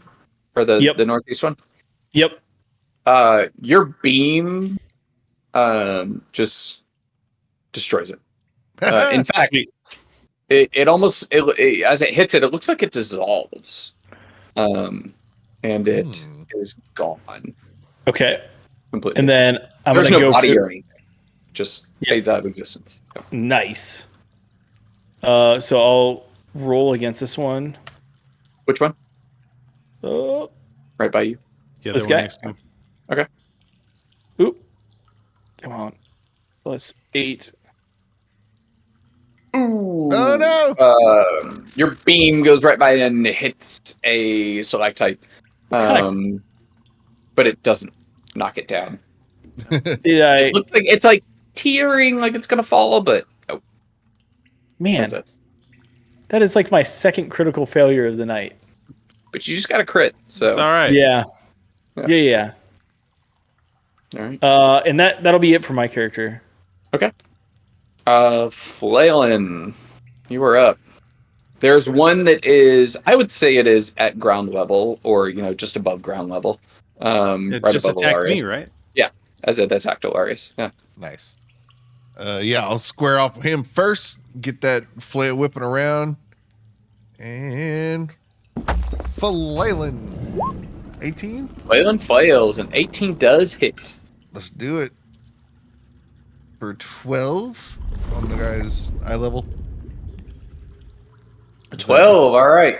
You bop it. It does not shimmer and disappear, but it does not like that either. You hear. Okay. Yeah. So he'll come back It around looks with like that. this. Wait, let me. Oh, nice. Man, that is an ugly son of a bitch. Confirm external link. Oh, sure. Let's do that. Hey. That is hideous. Okay. Yep. That's the soul of the one who killed Steve Irwin. Now it looks like that. It's an evil. It went through. I'm going to hit him with that second flail. GIF in one night. Anyway, sorry. Yeah. Woo! 28. Definitely. One. This is for Steve. Work. 15. Once again, you bash it pretty well, but it's big. I did not emphasize that before, but it's got like a 10-foot wingspan. As it kind of glides around the cavern, and you slam into it good, but it does not look like it is stopping anytime soon. Use my superiority die on that last one, and try to. Is there? I mean, that doesn't really make sense. I can't trip it. I'm gonna do. What if we were there before? If you tripped a flying creature, it would fall. Like it still works. That is a thing. Yeah. Okay. Unless it was like magically levitating. Yeah. No, sure. I'll try it. We'll burn one, and let's see. What's the save? That's a D8. Strength save 17, and I hit. So it was a 13. So flat D8. It falls down. Damn it. Okay. I'll give it 10 feet in the air. So yeah. It takes. It catches on a little rock as it hits, and you see a tiny little, bit of it. Nice. Get torn there. So that 2 does get added to the total damage there. All right. Nice. Okay. And that's it. Cool. So it is up. They are up. All right. It will. You have flailed it pretty badly. So it is going to try and Flail the you name, know what? flail the game. Yep. All right. So the one that you hit really badly, it is not having a good time. It still looks pretty sturdy because it's a big, solid creature, but it is going to go ahead and just scream. And I need everyone to make a wisdom saving throw. Oh shit. 18. Oh, 15. All right. Good Well, for flail. Rizu, you are frightened of them Oh no. at this point. Hold on 1 second. Yeah. Uh, I know you have advantage against charm being out. I have advantage for on sure, saving right. throws against being charmed. Yeah. Magic can't put you. Yeah, it's not charm. It's scurry. Okay. Yep. It All right. turns around. Because wisdom. Seems to look straight at you. So, Rizu, you're feared. I'll throw a little icon on here just to indicate that. And then it is going to fly up high to the kind of top of the. Provoking an attack of opportunity. Flies 40 feet up, provoking an attack of opportunity from. I said it was a melee range, so both of you guys. He's Yeah, gonna get flailed. yeah. You gonna fly him. He's gonna get flailed. That'll Get hit. some flail. Was that 8 fire damage? 8 fire damage. 17 will hit. Again, like as this is all kind of happening simultaneously, so earlier when I said I had like blown the fire in its face to keep it from biting me, that was that 8 fire damage. Got it. All right. So it whips by and it trails flame as it was burned, and then you flail and you bop it hard with your flail, and Get down here. It looks like it kind of falters for a second and starts to like dip a little bit, and then like glides, like takes a big brush up towards the ceiling of the cavern as it goes 40 feet up above you guys. Ooh, these are some hardy boys. Yep. And then the other two are circling around. They almost look like they're looking for an opportunity, and they're echoing the scream from earlier. So it is still. It's now at Hilarious. Yeah. Or down below. So seeing the one that was attacking me starting to flee, I want to gather air up underneath me and shoot myself up in an air spear, trying to skewer the creature from up below. Oh, I did that twice, and then I'll just use both of those for both of my attacks. So the 20 is the 20 and then a one. crit. So they both will do it. Yeah. So the first one does 10 damage. Does that finish it off? No, it is looking pretty hurt, but it is not quite there yet. So yeah, another 13 damage on top of that. 13. Okay. It is on. It is ravaged and is just leaking blood. So as it somehow goes clings up, to a stalactite and stays like alive up I've there. gathered myself, shot myself upward, and I, using my air blasts against each of its wings. As it gets to the top of the cavern, I blast one side, then I blast the other, skewering it on the stalactites above. Yes. Yeah, it's stuck there, and it's like almost demonic looking face just screeches out at you, but you see almost a little bit of like sadness there, like it is asking for pity. Yeah, it is just almost as if you left it, it would almost certainly die, but it is very close to death. Yeah. And then as I like kind of land down in a 3-point stance, I look over to the other cloakers, or I don't know what they are. I looked over to the other. Yeah. I look over to the other You've been around the creatures. block. You might have heard And of the cloakers. one that is over here, that is, I guess, closest to Flailin, I send out a roaring gout of flame in its direction as I do my bonus action attack. Okay. That's a 21. 21. Yeah, that one once again just disperses So as your flame hits it. As I do, I like send out the flamethrower. Back, you beast! Back! Yeah, and it's almost like it turns to ash in the air that floats and then dissolves and goes out, and it's just completely gone. And then we've got our resident warlock. There's a very, very wounded one right above Alarius, and I don't know what I can above do you. because I'm still feared at this point, right? You can't move towards it. You can attack with disadvantage. And at the okay, yeah. You are feared. Yeah. Yeah. So, were you saying this guy's hurt? No, the one right above this one Alarius, over here. Got it. Okay. So, I mean, can I say I'm going to roll with disadvantage in roll 20? You can. Roll 20?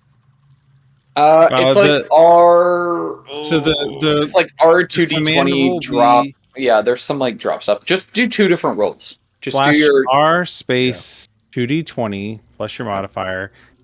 KL. Keep lowest. Keep lowest 1. Plus my modifier. Yeah. KL. KL. Keep lowest. No. So it's 13. 13 is the lowest on that roll. Plus 8. Plus 8, which would be 21. Okay. A 21 will hit. Okay. 13 would have missed, but a 21 will certainly hit. Okay. And then... That's how it's done. Oh, I put a space. My bad. Dang it. Okay. Yeah. Okay, so... Wait, I'll take Josh's roll. No. I'm just kidding. No. No. Just for future reference, that's how you roll. Alarius throws up wind and knocks your Eldritch Blast out of the way. No. Go ahead, roll damage for me. Okay. Roll 1d10 plus 4. 14. All right, yep. It is stuck on 2 stalactites up there with its wings, and then you hit it square in the middle and just punch it up into a 3rd stalactite that goes up in the middle of it. Sweet. Yeah. And when you do that, the other one that was flying around dissolves.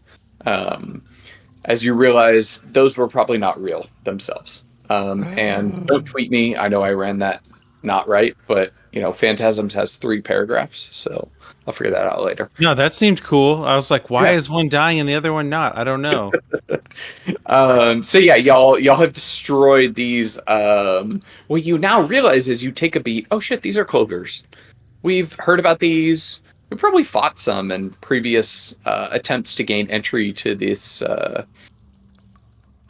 forgotten, although not so lost caverns now at this point because we found them. But yeah, so y'all are in this cavern, and you see that really there's not much in here except the body of the cloaker, a bunch of bat shit, and then a wall that goes up to water on the side that is 30 feet up there, which is kind of strange. Yeah. Raizu, this whole cavern, it's worthless. This is not actually bat guano. It's all cloaker guano, which is completely useless for spell components. Oh, hell. Well, and you now realize as you look down, there are tons of tiny little bones, and they look like they're bat bones that the cloakers ate and then expelled after they were done. I kind of want to go and investigate this water over here. Yeah. How do you tell me how you get up a 30-foot wall that it might have some slick guano on it.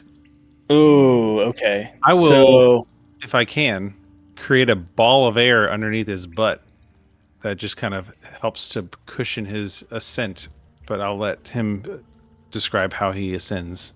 yeah, I was gonna say like I was hoping that like on the side of the wall I could find some like footing that I could kind of like run up and like utilize my hands a little bit to like scrum up the wall.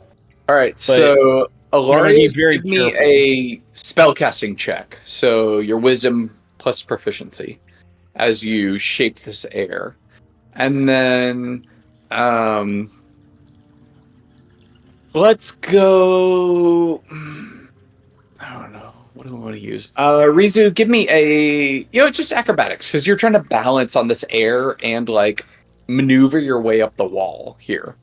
So you really got to like manage your center of gravity and everything, or else you'll get blown just like straight off course and spin off to the ground. Sure.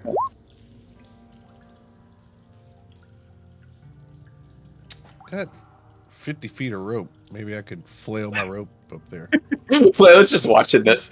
So yeah, Alarius just creates this ball, but it seems kind of unstable. It kind of warps out at the edges a little bit, and as it buffets Rizu up, then Rizu can kind of stay pretty stable and kind of start to climb the wall, but you get about 20 feet up and the wind peters out and you slide down the wall into a larger pile of guano.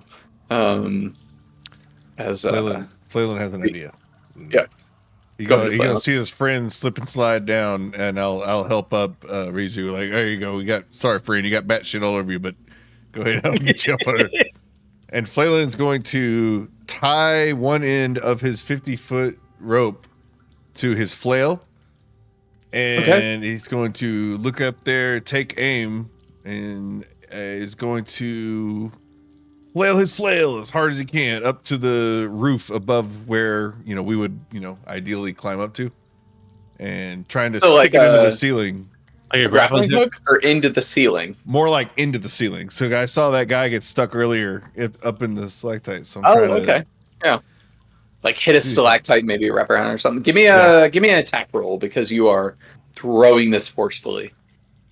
Come on, flail.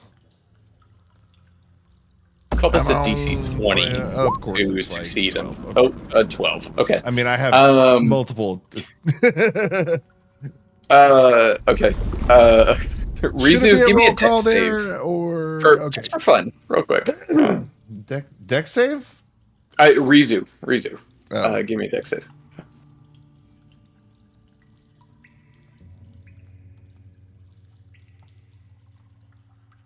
What's your dex? Come on. 9. Okay.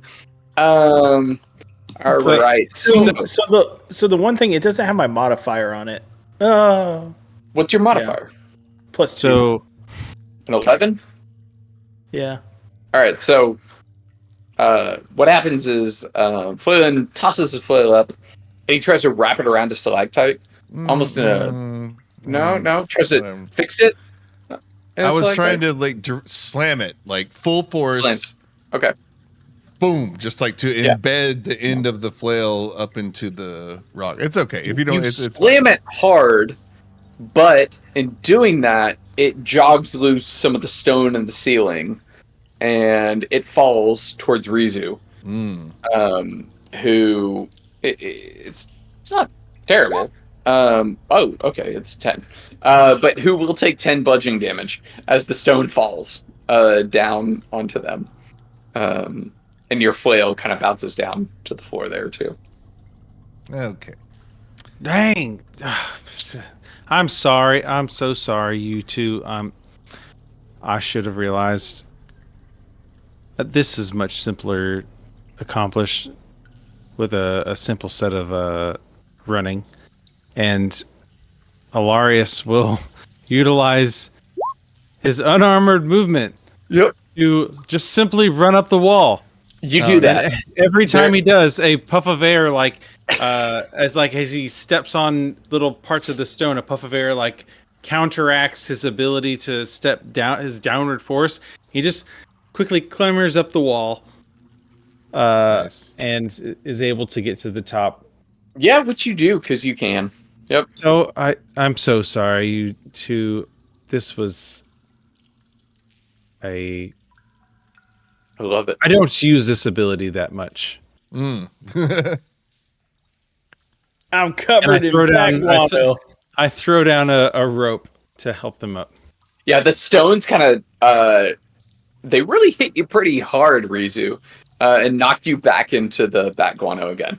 Yeah, or the cloaker / bat guano. Yeah, but yes, So gross. Hilarious drops a rope down, and you guys can clamber up there. Fine.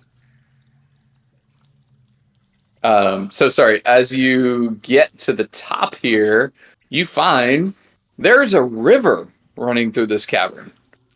And this is it is a rather quickly moving river, for that matter.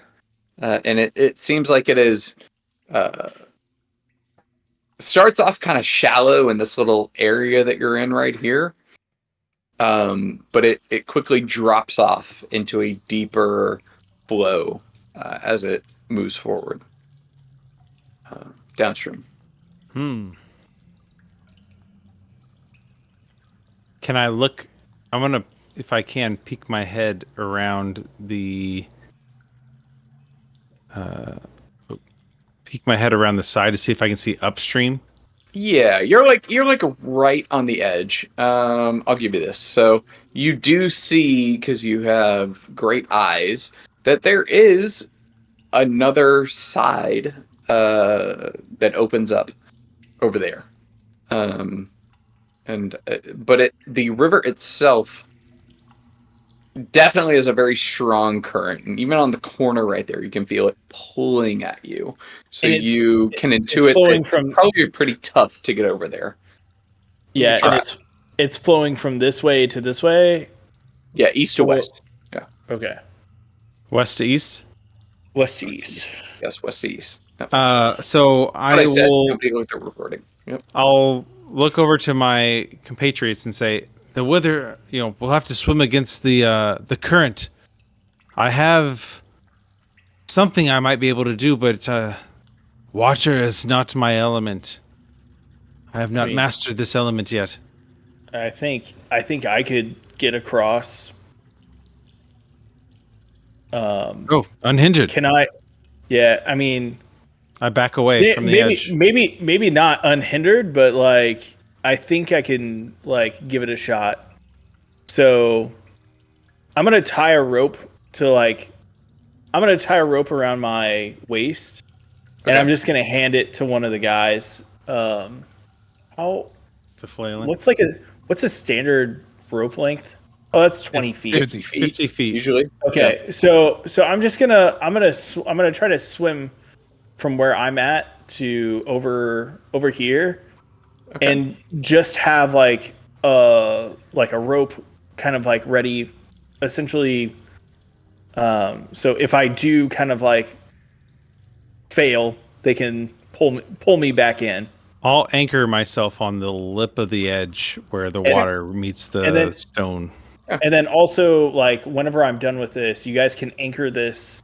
Like, we can anchor it on both sides, and that way you can use the rope to just come across. You'll definitely see there's enough stone outcroppings that there's somewhere to wrap the rope when you get over there. Nice. Okay, so I'm gonna make a random check to see how well I tie a knot.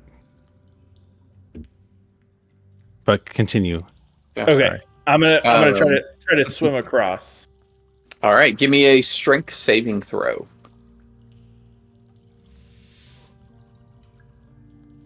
Sorry, Riza. As you as you try and swim across, you fight against the current hard, and you are swept downstream as this happens by 20 feet. So you are now in the middle of the river, being pushed downstream. There is no like ledge or anything. It is the cave. The river fills this kind of circular, tubular cavern as it goes on. So Were we go ahead. holding one end of the rope when you started to cross? Yeah. Yes. He was, yes. Perfect. He tied it around his waist. Yep. So, and Alarius so is braced, like on the ledge there. Yeah. So yeah, I So- rolled a 14 to determine if I can remember how to tie a knot for this situation. You get a good I don't know, a good Nice knot. half Windsor. It's a solid bowman's knot. Yeah. I'm gonna need to research that before pirates. All right, but yes, God, I have so much. Rizu it starts to fight against the current and looks like he's making progress and he goes across, but as he goes across, he starts to turn back as the current pulls him 20 feet downstream. So he's now there. Okay, at this so point. I'm gonna try to get to the wall real quick. Okay. The wall will not offer you too much purchase because it is a sheer wall, and then the water goes down. And There's, whether there's by like however putting many there's years- absolutely no like rocks or anything like that to like. Give me a perception check. Okay. Yeah. Or a luck check, but yeah. Man. Perception Flame's gives gonna you a try to bonus. cross next. Middle of the road. 14. You see a handhold, but it's right here. It's like just out of reach right there. Yeah. Okay, I'm gonna try to leap for it. Give me a athletics or acrobatics.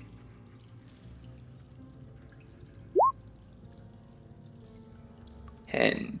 Okay. What? You try a 10. Come on. 5 plus 5. Yeah. No, like the dice rolled and it looked like it was a 13 on my screen. I was like, do you not have a better acrobatics modifier or no?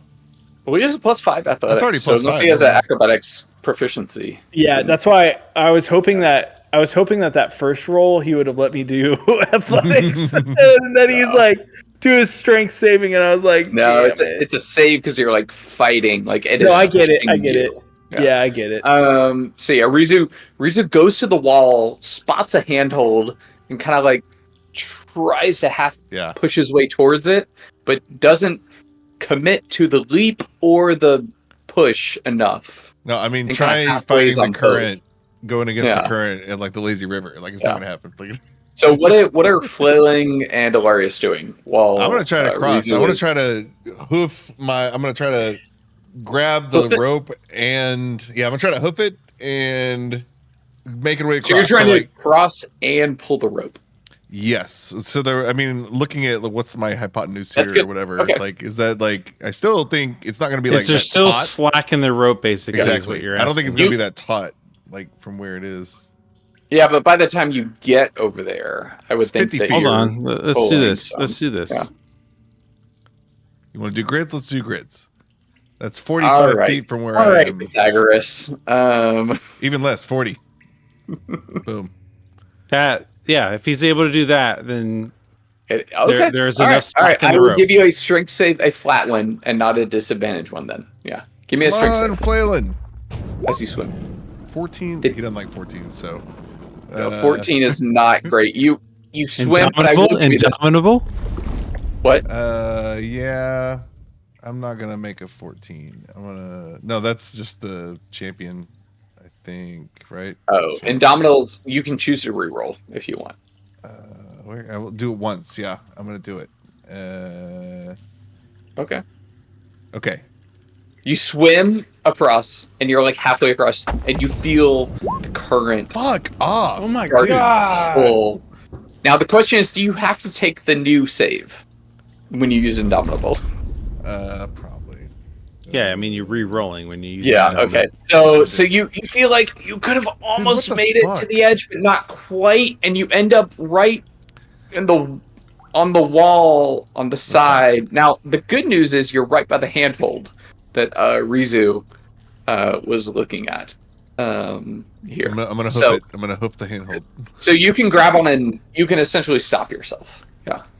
I do. Olaris, what are you doing in this instance? So I feel confident that my knot is going to hold. And Yeah, that it looks pretty sturdy, I do not need to babysit it further. No. As I get to the side over here to the point where I would round the corner, Mhm. I'm going to burn a key point and Step of the Wind myself. Nice. Okay.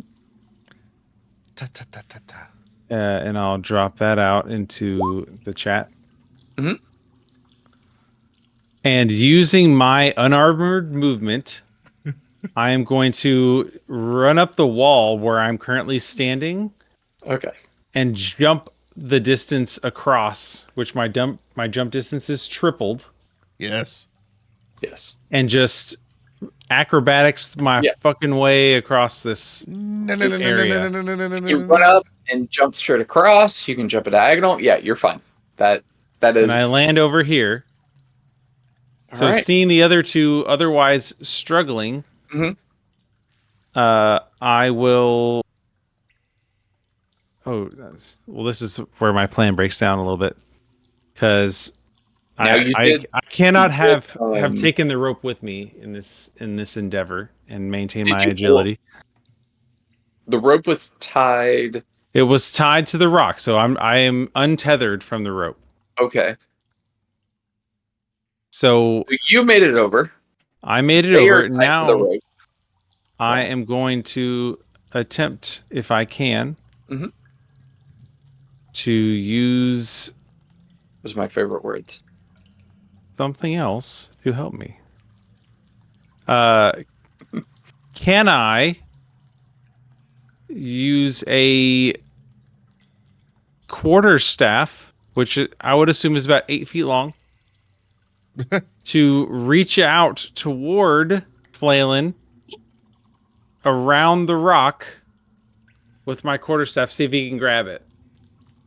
I mean, Encyclopedia Britannica says the quarterstaff 6 is to 9 a feet. staff Okay. of wood from 6 to 9 feet long. So you are Jesus. right in the ballpark. Yeah, I did not realize that. Yeah, for 7 years I've been picturing them much smaller. Yeah, little John was working with some wood. So you reach out and you're That's what trying to she get the said. flail in. Hey. Yeah, I mean, I think if I'm splitting the difference here a little bit, Flaylin can reach. Yeah. I think you get. Yeah. All right. So I'm gonna give Flail an advantage on his next save to move up the river himself. Damn it, it's about time. Phelan like musters his strength and he's gonna dig his horns into that side of that wall. Like, God damn it, I'm gonna get up this if it ain't the last thing I do. Advantage. There we go. Of course I rolled 2 that don't matter. It's 20. And a 28 and a 24. Flailin grabs the staff and kind of. Well, no. Flailin, you tell me how this happens. Yeah, I'm sorry. So I'll I let grabbed you the go. staff, but all it was really just a reminder for where I'm supposed to be going, because he's full of rage right now, and he just like I said, digs his horn into that side and then whips himself forward, holding on to that rope, hopefully yanking Rizu along with me. Yeah, I'll give with a 28. You and Rizu both get pulled up over here.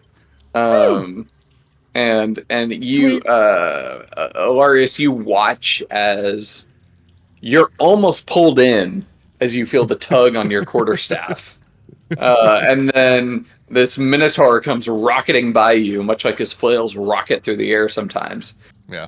And then this little half elf, not little, sorry, but little by comparison to the Minotaur, follows, kind of whipping around the corner, and y'all tumble into a pile, and y'all are on the other side of the bank from this. Y'all have solved my river puzzle. Yeah. Woo! Secure that rope to this side of the river. Yep. For sure. Yes. So we can have one of those like third world while it's flooded on the way to school bridges. Yeah. Oh, Lord. Yeah, I'll be able to just run across it at that point. Yep. Hell yeah. Woo! All right. Oh shit, we're at midnight.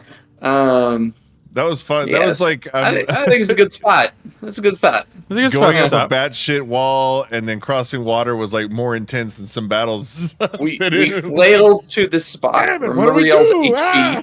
if it comes to. It's always the doors Yep. and the like simple crossings, like bridges, water. Yeah. I mean, I did like a big backflip, but I didn't need. I could just run across the water. I should have just. Like that's literally in the text. Like just run across water. You can at level 9. Yeah. Oh, okay. Across liquids. Yeah, you totally could. Oh, That was cooler to back up off the wall. It was. Alarius, the reluctant movement helper. Yeah. All right. So yeah, y'all made it to the other side of the river. Woo! All Stop right. there. I'll stop the stream. Killed some cloakers. Well, on the next time. Da-da-da, da-da-da, da-da-da. Yeah.